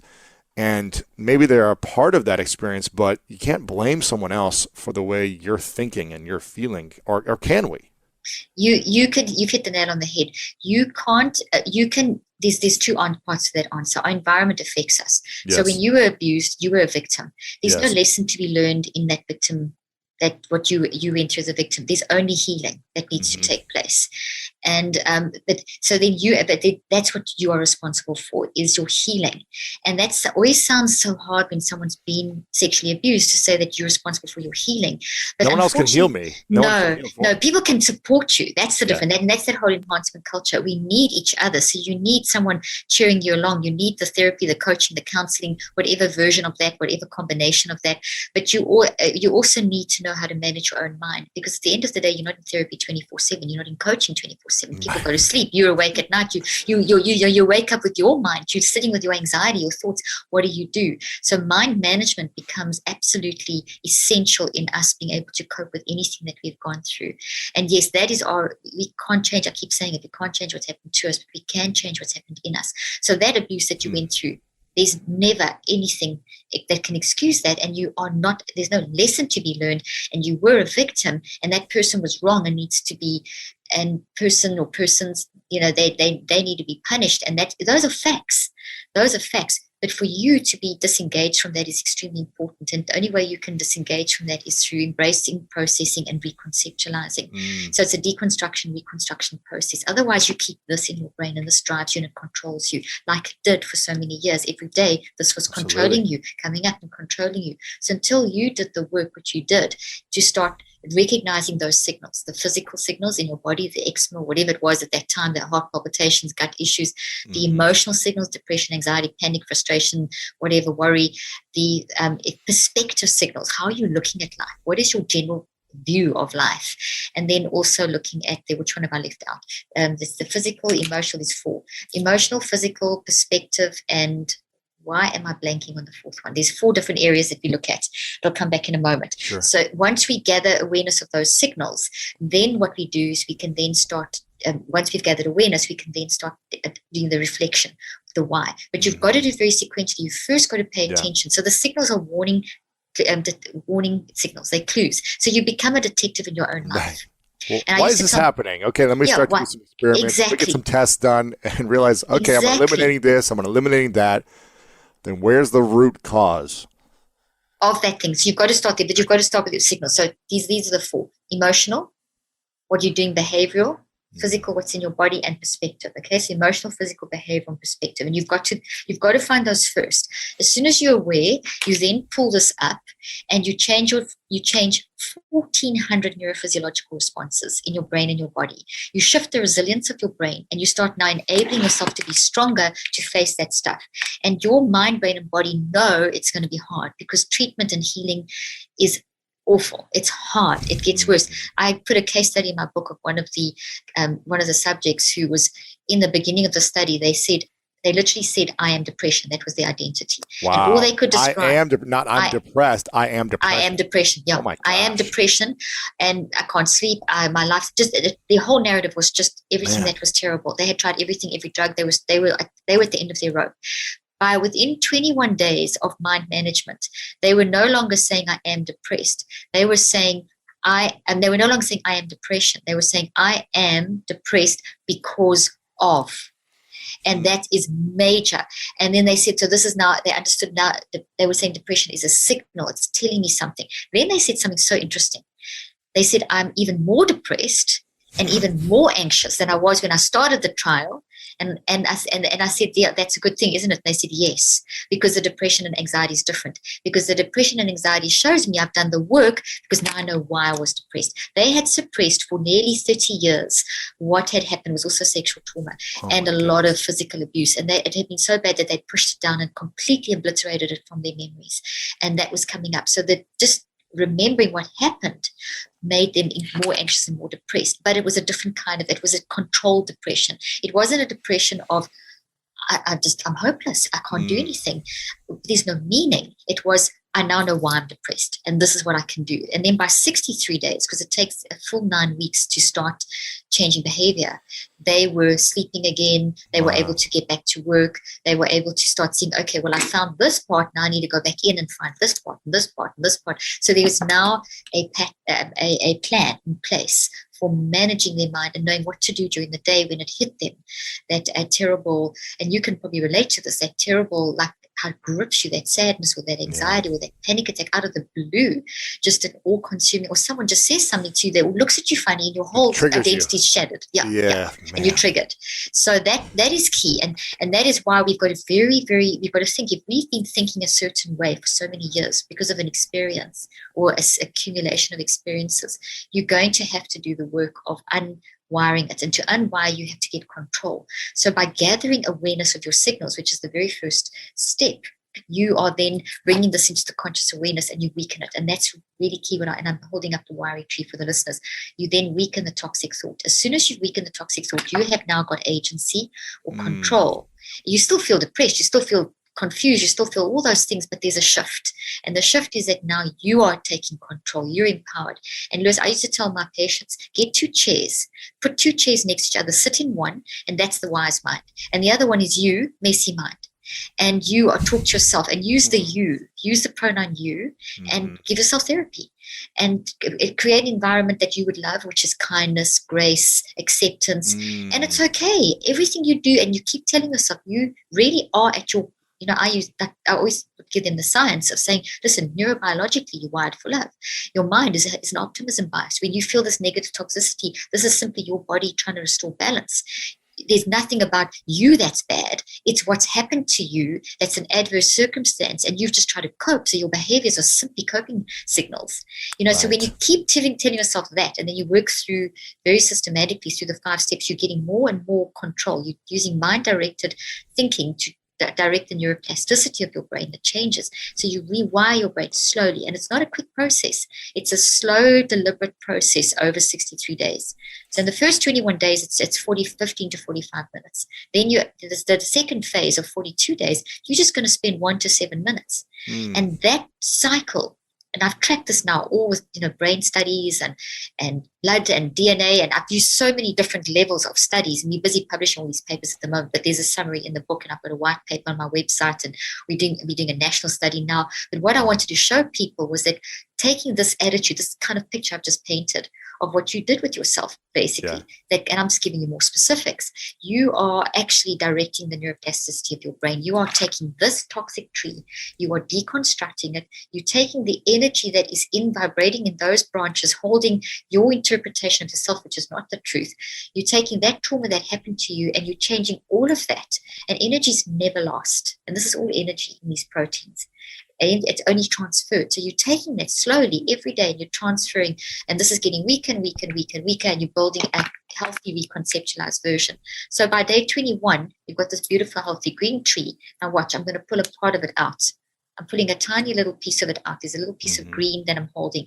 That is that converted into this. It's now shrunk into a green version, which is your very terrible, sad story.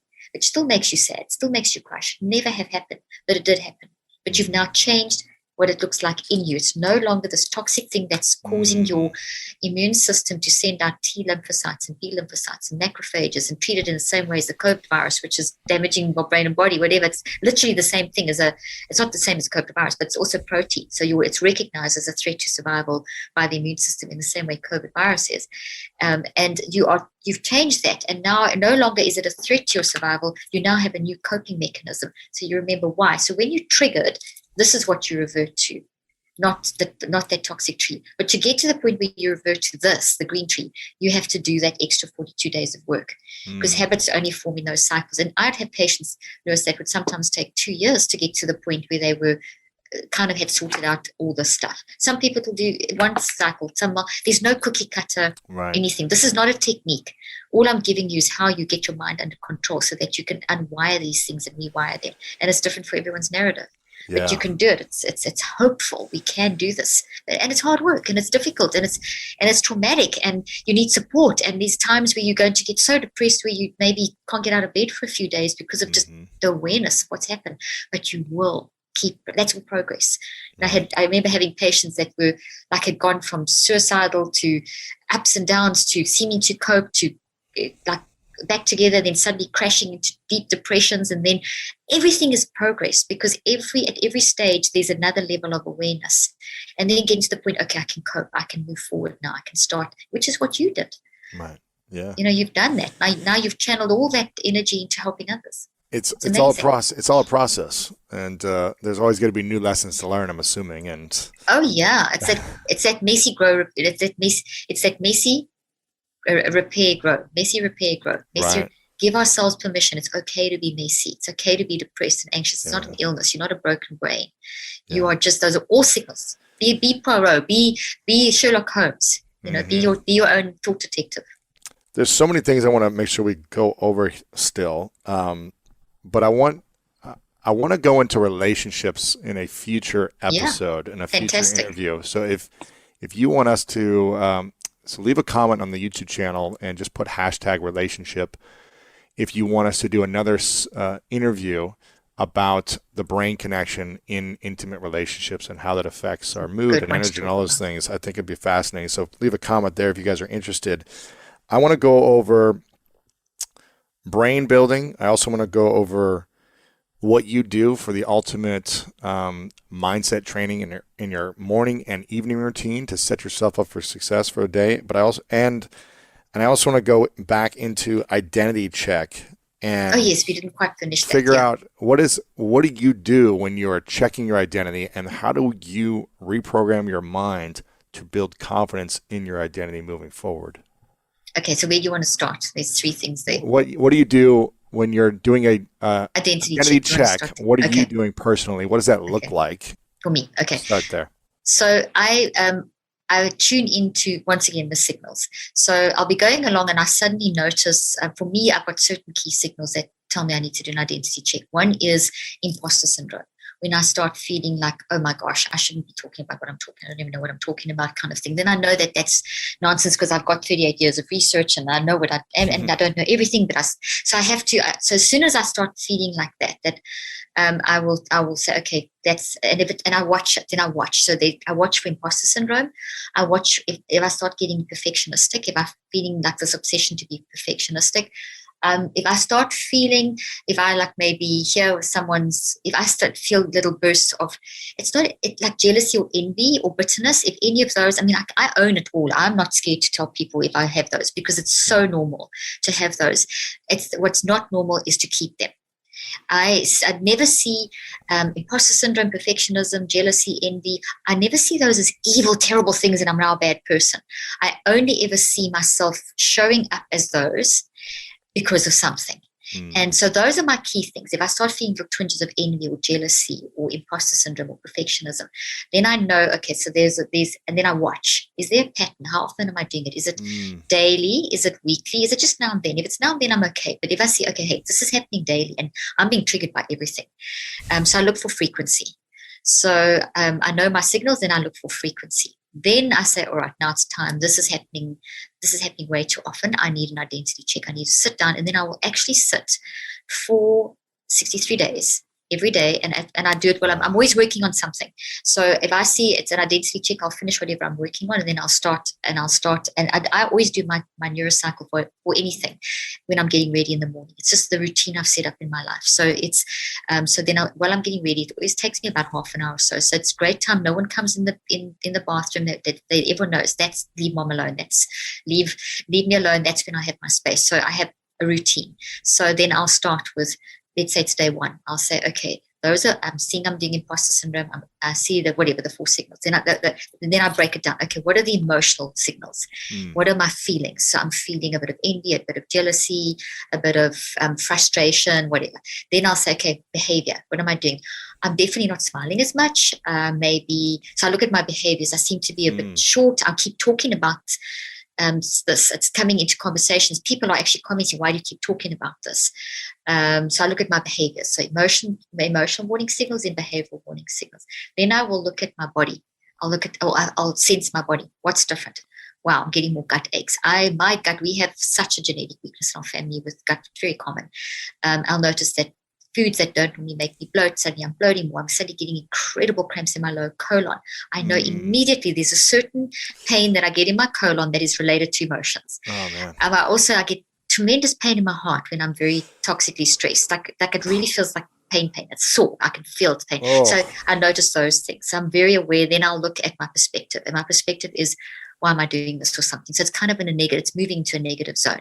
So I gather those, but I gather them, Lewis, like I'm gathering apples in an apple orchard. So I literally will do, I do. I literally, in my mind, I am 2 chairs. I'm using the you language. I'm very kind to myself. I'm very accepting. I set myself up correctly. So my whole mindset going into, even before I gather those 4 signals, is one of, it's okay. You really are amazing. There's no one can do what you can do. So a little bit of, motivational boosting, but I'm also kind to myself. It's really okay. It's really not, you're not the first person who've done this, to feel envy or jealousy. This is not that you're a bad person. There's a reason. So I just remind myself of those things. There's a couple of little prompts. That changes my neurophysiology. I know from the science that I've done that I've now got 1,400 neurophysiological responses working for me. Just before I start the process, I'll do a brain preparation. And in my app, I actually do this. I physically walk you through audio, video. What's the app called again? Neurocycle. It's called Neurocycle. And it's on, and I've got it one for identity in there. So it's the whole 63-day process. I literally give you therapy, and then we have mini neurocycles. It's a mini neurocycle guide. So like if you're feeling imposter syndrome, you can press that. I'll give you a neurocycle. Identity check. I do anxiety. That's whatever. Cool. So it's really cool. We're growing it all the time, and I'm building in a neurocycle lab so people can actually get coaching and get coached through different issues, which is fun. So then I'll do a bit of brain preparation. So I set myself up, the kindness, all that stuff, and then I'll do a bit of brain preparation. I love to do the 10-second pause. I write about that in my book, and that's just a very common breathing technique. But I do it with quite a lot of difference. I breathe in very deeply for 7 counts, 3 counts, very deeply, like the yoga kind of breathing where you really move your belly. Wim Hof type, breathe, where your chest is, and then you breathe out for 7 counts. But also that sort of yoga type breathing where you push. You've got to really whoosh it out. The extended exhale pushes oxygen to the front of your brain and blood flow to the front of your brain. So I almost have to shake my head because I feel lightheaded. So that's how intensely I do it. Then while I'll do the first couple just breathing. Then I add a cognitive dimension, and I start saying, think, feel in the inhalation, and then choose in the exhalation. And I do it out loud. So I add in the verbal component to the actual physical. So now I've created not just a physiological response, but I've brought mind, brain, and body. I've brought all three responses together. So I've calmed down neurochemistry, I've calmed down blood flow, I've increased blood flow to the brain. I mean, I can go on and on and on. I've just given my telomeres a boost, which are the ends of chromosomes. I mean, it's just my immune system's now primed. I've given my whole body the message, it's okay. You don't have to be now making stress work for me and not against me. So even my blood vessels around my heart would have dilated, and that I would have got more blood flow to my brain. So immediately I'll feel less pain in my heart, immediately, because I've now calmed my whole body down. Because that pain that I feel in my heart is coming from the trauma that's in my mind, the identity trauma in my mind. Anyway, so then I go into the 5 steps, and then I'll go gather those things like I told you, the 4 different areas, emotional, physical, behavioral, perspective. Then I go very distinctly to step 2, and the gathering is like picking apples off a tree. So I don't go stand under the apple tree and just let all these things fall on my head. That's totally overwhelming. I stand back. So visualize yourself standing back and selecting. And I do what I can on that day. Sometimes I can only pick maybe just envy that day, and maybe just not smiling as much, and maybe just perspective seem that I seem to be a bit down or negative, things that I'm not as hopeful, because I'm a very kind of positive, hopeful person, but it's not there. So maybe I could just handle a bit. I don't force myself to do too much on one day. And then I'll go to, once I've gathered, then I take each thing and now I'm going to reflect, ask, answer, discuss. What does this mean? Why? And I discuss and ask. So I'm starting to find the meaning. Then I'll write it down. So either I do it in a metacog, and a metacog I started talking about earlier on. A metacog is a way of organizing information that looks like a tree. I mean, literally. Like a tree grows branches and another branch and another branch. Every branch is connected to something else.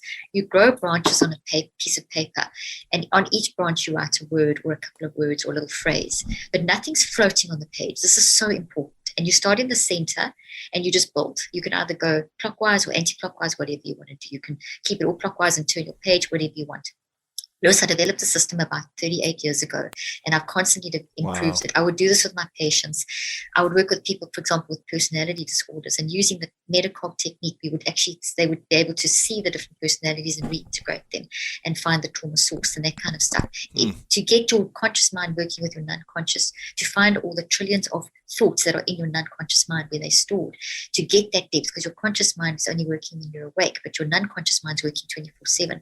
So it forces these 5 steps going into the metacog, which is the 3rd step, force this integration and this connection between the conscious and the non-conscious. So then I start writing down what I've gathered and what I've reflected on. But in this metacog, so it's a mess. It's just like words all over the place, and you literally vomit it on your page, and you start seeing things that you can't believe every time I do it, I'm astounded at what I see. Then the 4th step is a recheck, and I'll go and sit down and I'll take color, and I'll look at what am I saying here? What does this mean? And I try and get order.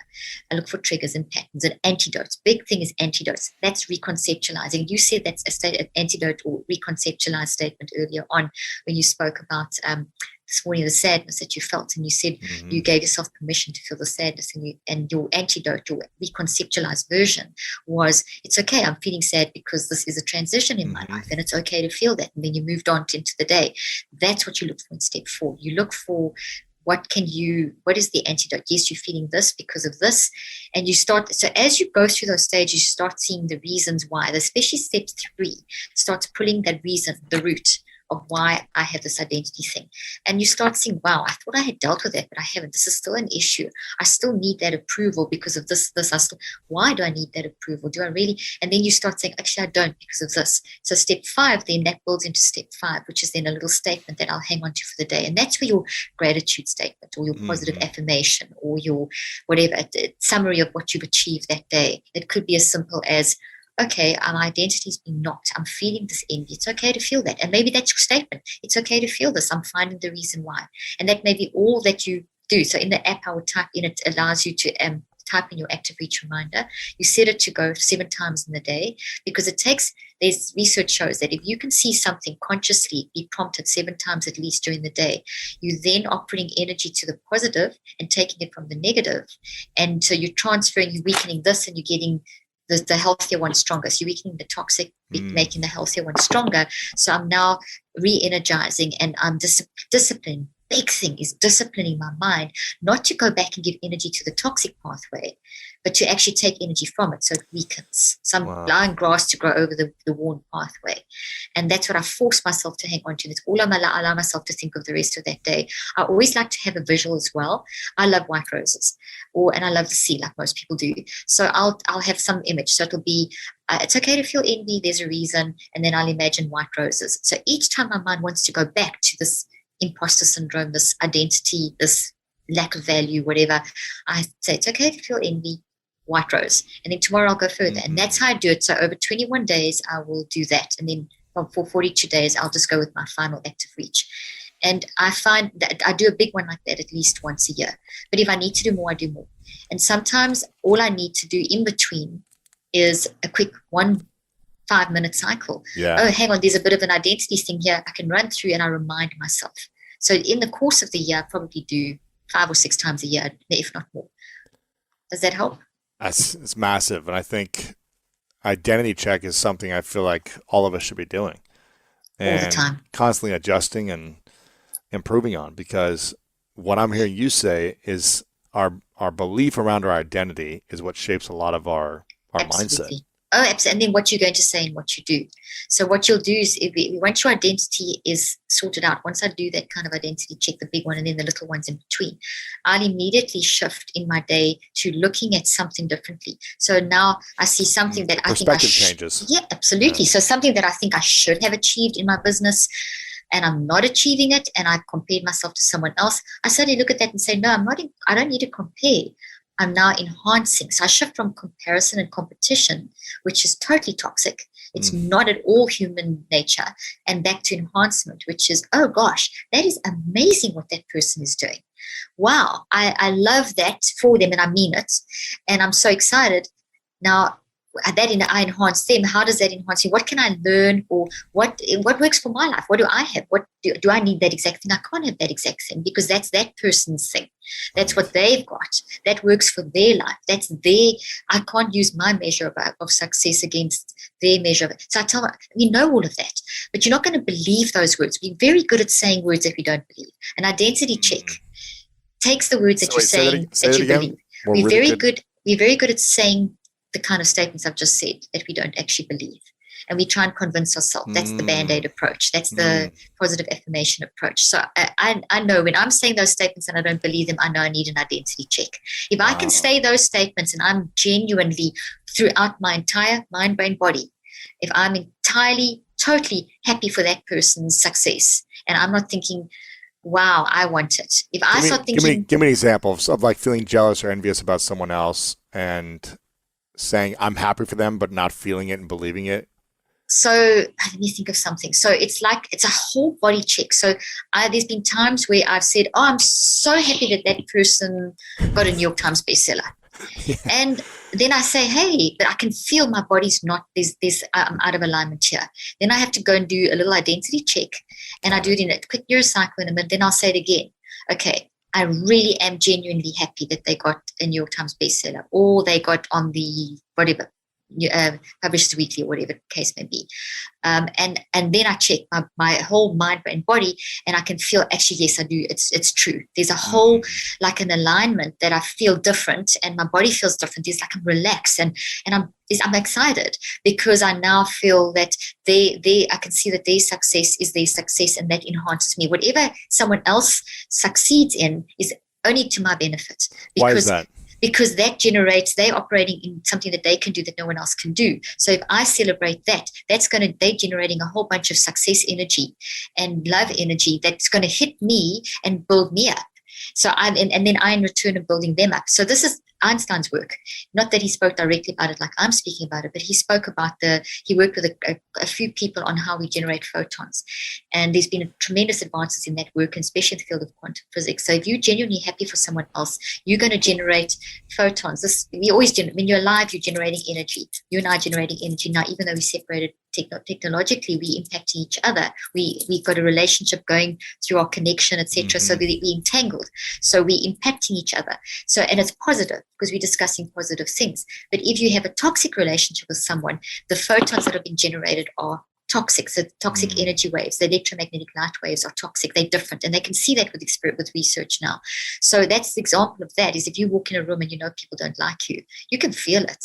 Or if someone's like can't look you in the eye, and you just the way they're kind of smiling, but you just know there's something wrong. You can cut the atmosphere with a knife. That's what I'm talking about. It's real. Those are actual toxic energy waves coming from that person's thought in their brain and their mind and their body. They are generating all this energy that is toxic, and that's what you're feeling. It's like having a little BB gun shot at you, or paintball. So that's how real it is. And so when we're in our natural wired for love mode, when we're in a non-destructive mode, we enhance. So it's like two waves. If you think of two waves in the sea, when two waves hit each other, they cancel each other, and it's flatline. That's competition. No one benefits. But when two waves go underneath each other, there's an enhancement. The wave gets bigger. And that's enhancement culture. That's the real bond or connection, deep, meaningful connection. So when I'm deeply recognizing my identity is, hey, I can do something that no one else can do. I don't have to be threatened by that. I'm not competition for anyone. That person's not my competition. That person's my what's the word I'm looking for? My aid, my support, my collaborator or collaborator. They're on my side. Everyone's on my side. No one is a competition. If we got into that mode, and there's been so much science showing this there's ancient science on this. You can go back thousands of years and find teachings on this in the ancient sort of texts and different religions and just ancient texts. And there's been 150 years of research in this sort of area. But it's not very well accepted in sort of the more, more physical-based science, where it's all about the brain body. That's seen as woo-woo stuff. Meanwhile, it's more accurate scientifically than a lot of the current medical science that we see that is supposedly more accurate. So if you look at and you really dissect these studies, so it's very interesting. But the more quantum physics, for example, is huge in this, and it's one of the most accurate and fundamental of sciences. So the quantum experimentation is more accurate if you look at the rules of scientific research than a lot of the classical studies, which is very interesting. So essentially, what was I going to say now? What was I saying? Relating back to all the, in terms of identity, enhancement culture. So enhancement, we're so driven by Darwin, and there's obviously good in every philosophy, but prior to Darwin, there was Lamarckian theory, and I don't want to go into any of this in depth because it's a whole huge area, but essentially it was not that we need to compete. Competition and is not really what breeds success or wiping someone out at the expense of someone else. That's never really worked. But if you really look at what's worked, it's if I enhance you, we don't specialize at the expense of others, we specialize at the enhancement of others.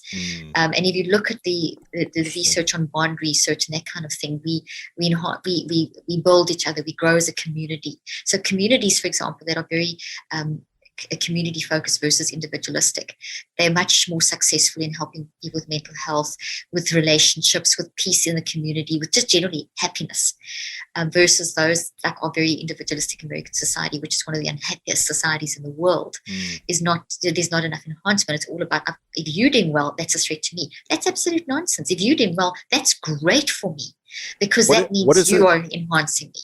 So what does it do when we can see someone else and celebrate their success authentically? What does that do for our mind versus envy and jealousy and resentment and frustration that they're winning or succeeding and you're not at that level or something? Okay, so the easiest way to see what it does in the mind is to think of it like when you look at QuickTime. QuickTime has all the little bars going, or podcasts. That's what the memory looks like in your mind. So in your mind area, it's these waves.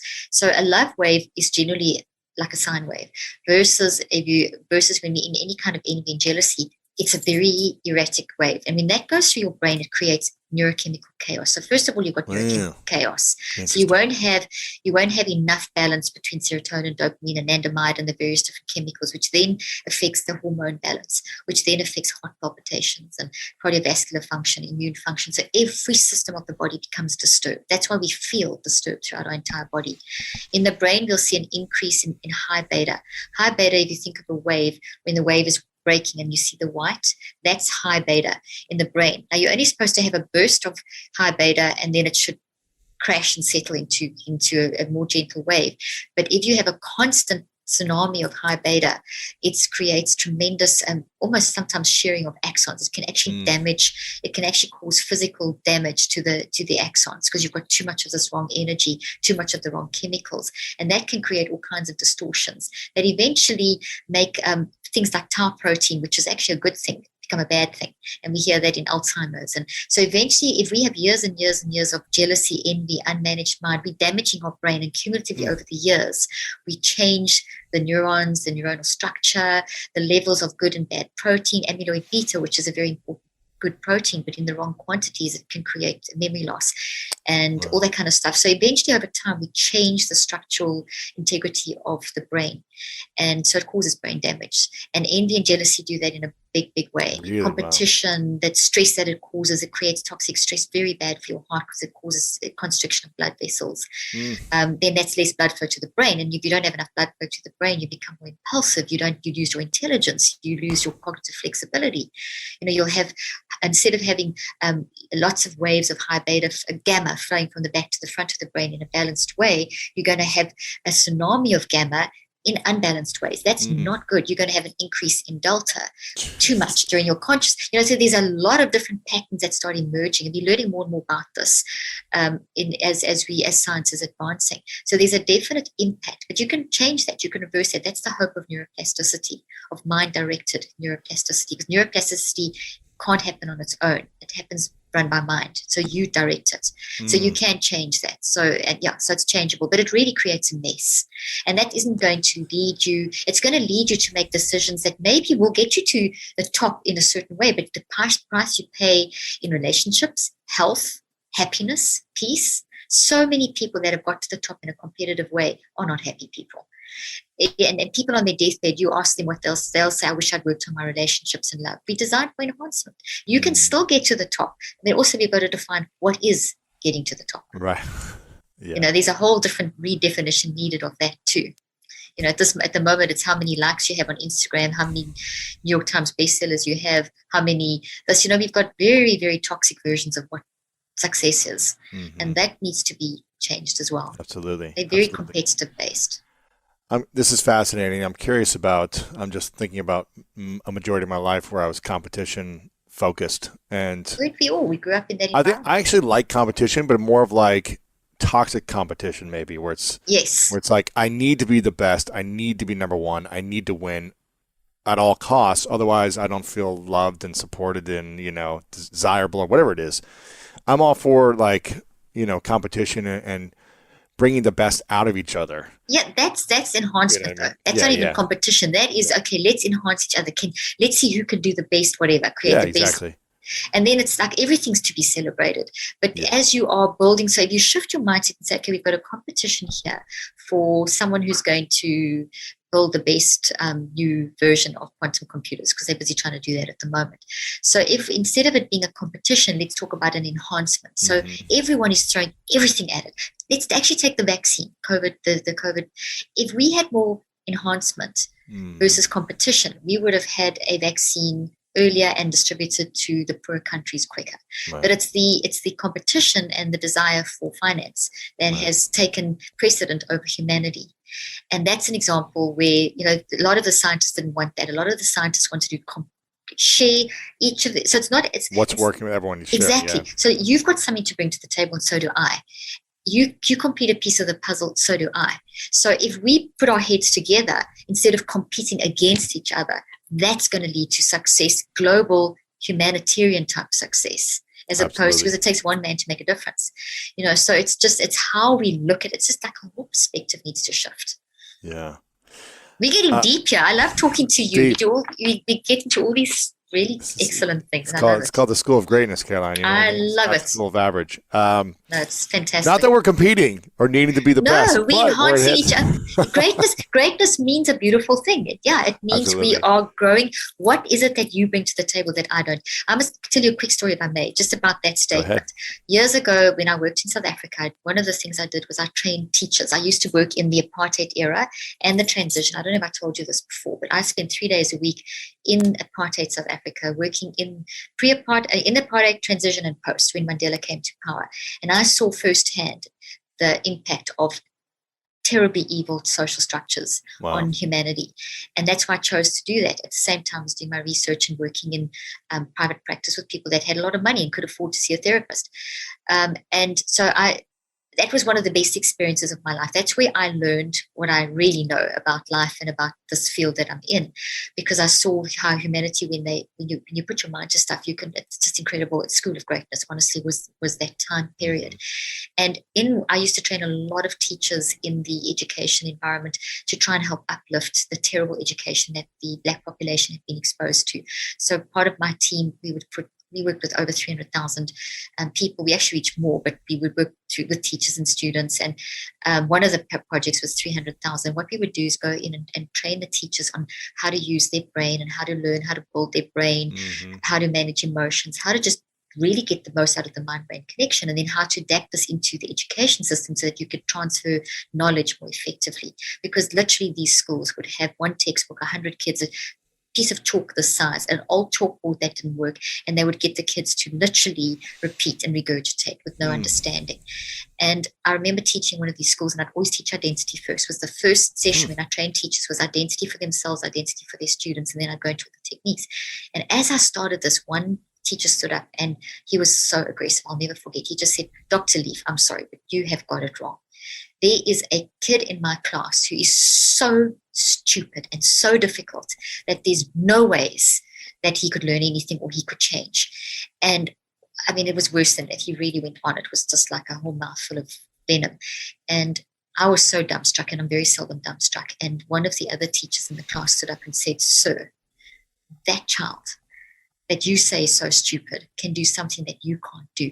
And it's your responsibility to trigger that in that child." Wow. I tell you, this was nearly beautiful. 25, 28 years ago. It changed me forever. And that's where I started researching identity in a big way in my work after that. And that's what we're talking about here. When we recognize that in other people, and that my role is to bring out the best in you, your role is to bring out the best in me, we change society. It's not that I'm trying to beat you. It's that I'm trying to bring out the best in you. It's a totally different perspective. Absolutely. I want to talk about brain building for a little bit before we wrap things up, because I know this was something we mentioned a few times. Yeah. And I'm curious, what should we do the moment we realize we're being triggered and feeling a lot of emotions? Should we lean into brain building, or is brain building something you do before that? Such a good question. So when I'm very, very emotionally triggered, the first thing I'll do is that 10-second pause. How often does it happen for you? It's less and less now. I used to get very easily thrown because I think that intense desire to please, I think you can relate. Things would throw me very quickly, and I would get things under control because I'm very Energizer bunny. But yeah, I would get thrown very quickly. But I know now if I'm in a very challenging situation and I'm very emotionally triggered, I will do the 10-second pause because I've got to get my neurochemistry under control. I do it 6 to 9 times. So it's about 60 to 90 seconds, which is enough time from the research that I've done and others that have done this, that in this field, that gets your neurochemistry calm down and your blood flow and everything to a point where you're okay. And then I kind of check, am I calm enough to kind of move forward? And then I do brain building. And I would do this with all my patients. Just as an aside note, I never started a session without an identity check and brain building, and then we would dive into the heavy stuff. So I always got them in a place in brain preparation. I always got them in a place where they were ready to do the work, hard work, before we did any heavy stuff. So then I'll go brain build. So I'll go, and brain building is essentially using the neurocycle. So it's the same 5 steps, but now instead of detoxing, identifying and detoxing and reconstructing, you're actually just building. So it's the same 5-step process, because the neurocycle is simply the science of thought. It is how we use our mind to grow stuff in our brain, and it's controlling the process and get stuff out of our brain. That's really what the neurocycle is. That's why I say it's a delivery system for doing that. So then you take whatever you're interested in, and I'm totally, as you know, interested in brain science. So I'll take every day. I mean, I do this every day. You said, what's my routine? But in that moment, I'll take something like I'm always creating podcasts like yourself, solo podcasts and things. So I'm always writing books. I'm always doing journal articles. writing a scientific article is an enormously challenging, extremely difficult thing to do. So any project that I'm busy with like that, I'll go and dive into it. I'll go and either prepare a podcast, do work on a journal article, because that requires brain building. It requires me to read complex stuff that I have to read a couple of lines and then I have to stop. So I have to gather the information, which is the read part, gather, where we spoke before about gathering awareness. Now I'm talking about gathering awareness in terms of reading that information. I do it out loud and I do it with my pen, literally underlining it, because that brings all my senses together. I explain this in depth, by the way, in this book, and also in the app. All the stuff we've been talking about is in the book and the app. Then I stop and I literally look up and I talk out. I ask, do the reflect step. So I ask, answer, and discuss. What have I just read? What does this mean? What's this stuff here? Because you can just read, and then until I can discuss it, and I know, okay, it means this. And when I'm doing that reflect step, I go back in with my pen or my pencil and I circle. I don't underline. I circle, because when you circle, you get to the key concepts. The concepts are where the information is stored. We don't recall 100%, we recall conceptually. So you want to build conceptually. Conceptually is where the core information is. It's about 15 to 35% of information. So if you take a simple sentence like, the cat sat on the mat. The cat sat on the mat. 7 words. What is it? 7 words, 6 words. The concepts would be around about 2 words. Cat, mat, with an arrow. That's what you want to get to. You want to get to the concept level. So in the reflect step, you are rereading it and circling and asking and answering, discussing and finding. So what you want to circle is 30% max. Then you write that down onto the metacog and you organize it. Yeah. So you organize it and you write it down. And then you go back and say, okay, does this match what I've just read? And then you say yes and you discuss it. Then you go to the next sentence. And that process, it totally puts your brain into one of the most highly resilient states that you can get. It calms down your brain, the neurochemistry, the blood flow, balances the two sides of the brain, increases your gamma activity, which in the right way, which is what you want, because it pulls stuff from the non-conscious to the conscious. And it also gets you into a state where you are like a sponge to learn. And when you get into that state, your brain goes into a tremendous state of brain health. It's like your brain loves this. It's like literally your brain is in love with brain building. I should say that in the book. And so you now feel a sense of peace and excitement and wisdom. And as I'm brain building, suddenly often happens, as I'm doing the brain building, the metacog, then the recheck, as I'm doing that, suddenly I'll get to a point where, that's the solution. And I feel it's a sense of peace and I can go and handle that situation. So I've trained myself to do that. I don't, as far as possible, try and solve a crisis unless you have to solve it on the spot. But I try to always stand back and say, okay, I need a bit of time. I'm going to go and calm down. I'm going to go and do even this kind of thing that we're doing now is brain building. Brain building, learning, because learning. It's learning, and it's very and if you look in my book on chapter 14, I actually have my daily routine. I don't know if you want to talk about that now in another thing, but brain building is one of the first things I do in the morning. So, and I do it through the day. What is what's the best thing to do for yourself at night to clean out the mental mess? So the best thing to do at night is to start in the morning. So when you wake up, it sets the tone for the day. So you want to don't have a negative attitude in the morning. Catch it early, and then catch it during the course of the day. So sleep prep starts in the AM, and you've got to do a check-in at lunchtime as well. So I do that every day. So it really does start. I mean, I wake up and I check, immediately self-regulate, immediately mind manage. What's my mood? What's my mindset? And if it's complaining or negative or I'm worrying, I catch it immediately. I work out why. I do a quick neurocycle in my bed. It takes me 2 minutes. I do it so quickly. Immediately go into brain with my coffee. Obviously, I will do some brain building, even if it's 15 minutes. And then I will start, getting ready and doing the detoxing. Then during the course of the day, I'll take periods where I'll do thinker moments. And thinker moments are where you activate what we call the default mode network in your brain, which is very important to restore energy, restore balance, just to being reset. We've got to reset. And the thinker moment you can reset in a few seconds. And it's great to have a 10-minute block if you can during the course of the day, preferably in the sunshine if you can. And all you do there is daydream. You literally close your eyes, switch off to the external, switch on to the internal, and just let your mind have a bit of a rest. And that is very, very powerful. There's tons more I can say about that. And it is in the book, but that's like another 2-hour discussion. But it is so powerful. Thinker moments are unbelievably restorative. So I make... What do you call them? What moments? Thinker moments. Thinker moments. Thinker Think as of? in THINKER. Thinker moments. Thinker moments. Sorry. You sound like an American over here. Yeah, there we go. I have to go American. Thinker. You gotta go to the Dallas. Yeah. I'll have to get the. I did two English instead of thinker. Yeah, thinker. So that's thinker just moments. Yeah. It's basically switching off to the external, switching on to the internal, allowing thoughts to move through your mind, daydreaming. You find out then what's going on. What are you actually thinking about? What's dominant? What are the patterns? Phenomenally powerful. And that's another whole long discussion. But I make sure that I do those frequently, and I try and take a 10-minute break in the middle of the day where I do that. And then at night time, before I go to sleep, there's other stuff I do. It's in the book, but it's in that chapter 14. But just before I go to sleep, I will make sure I do a whole check, also using the neurocycle. What are my emotions? What are my signals? What am I thinking of?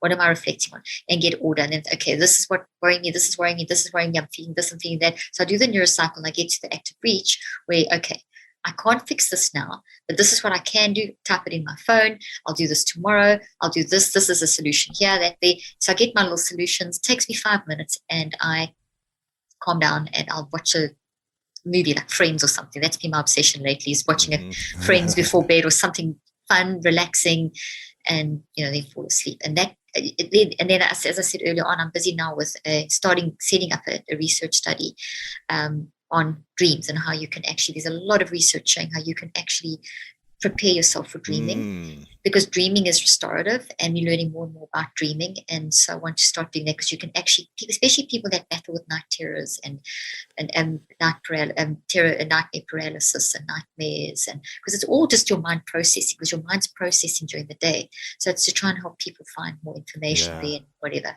But I always find that helps to prepare myself for sleep. That's beautiful. And if you guys want us to do another episode on dream states, then leave the hashtag dreams below as well in the comments on YouTube, just so we can see how many people are interested in that. Again, put hashtag relationships. You want to learn more about that. This has been fascinating. Hopefully next time we can do it in person. If you're coming to LA, we'd love to have you in person. It'll be so nice. And you've got to come on my podcast as well. We've got to carry. We can just keep the series going. I mean, yours, mine. Seriously, it's just so great. I have the best discussions with you. It's been beautiful. We've covered a lot today, and I want to wrap things up here. But if we could, if someone could pull one thing from this, we covered a lot. But if we could do one thing where they can implement moving forward, just one thing. Or one thing they could think about differently to help improve the quality of their life, what would that one thing be based on what we talked about? I would say to understand the concept that your mind is not your brain, and your mind changes your brain. And that based on that I've been saying throughout this interview, you can't change what's happened to you, but you can change what's happening in you.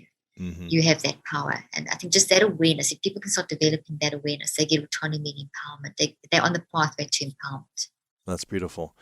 You've got an incredible book. It's been spreading all over the world in a beautiful way. It's called Cleaning Up Your Mental Mess, 5 Simple, Scientifically Proven Steps to Reduce Anxiety, Stress, and Toxic Thinking that people can dive into. It's extremely practical, but it's got all of the neuroscience and the research backing everything on how you can apply these simple steps into your life under these stressful, overwhelming moments that we all have faced, and hopefully give you a lot more clarity and peace. So make sure you guys get a few copies of the book. It's powerful. I really like it, Cleaning Up Your Mental Mess. Also, I'm excited to check out your app, Neurocycle. I haven't downloaded it yet, so I'm going to download it right after this. Make sure you guys download the app. That's in the App Store, I'm assuming, and everywhere else. iTunes, Google Play, it's all over the place. And it keeps getting updated, so yeah. And you're the voice, huh? You're the one who's... I'm the voice. It's my creation. It's my baby. I do all of it, so it's no one else. It's amazing. I mean, I have a team of engineers, obviously, but I do all the talking. You're the content, The content, so we can download Neurocycle, the app, and also your podcast, which is it's Cleaning Up the Mental Mess. Yeah, same name as the book. Absolutely. Yeah. Lots of more great stuff there. We also had another interview that has blown up over on YouTube and on audio. So if you guys want to listen to that or watch that, we'll link it up as well. And I asked you your 3 truths and your definition of greatness the last time. So if you guys want to hear what those are, make sure you go check out the previous episode as well. And I want to acknowledge again, Dr. Caroline Leaf, for showing up so brilliantly. You've got decades, almost 4 decades of wisdom and research and case studies and experience in this field. And it's so powerful the way you explain it, the way you articulate it, the way you simplify challenging concepts that seem so overwhelming with examples, with models, with, props. You're just making it easier for people like myself to understand how to manage our mind and master our mind. So I appreciate and acknowledge you for the gift you are in this world. And I'm excited to do more of this with you and help more people together. Thank you so much. It's very kind of you. Thank you. Of course. My final question for you is, what's the thing that you hope to improve more on in your life the rest of this year? I have to get a mastery of it, being able to help people see the importance of mind and understand mind. So diving into more research studies, finding easier ways to explain this, because I just know if we can get people to understand how their mind works and how to manage it, we're going to have a better world. We're going to start being able to get these social constructs and things that are damaging the world, like racism and just the competitiveness and the hatred and the wrong narratives around mental health that are damaging so many people. I just want people to be able to shift. So that's really, I'm so driven to get that message through. So thank you for being able to helping me to do that. So, and I, by the way, think you're amazing. I mean, what you've gone through and how you've turned that around and how you express yourself, you're phenomenal. You really are. Thank you. Thank you. Always learning, always growing. I appreciate it. I see that. Well, Dr. Caroline Leaf, thank you so much for being here. I was always excited to have you back on. Thank you. Thank you so much. Thank you.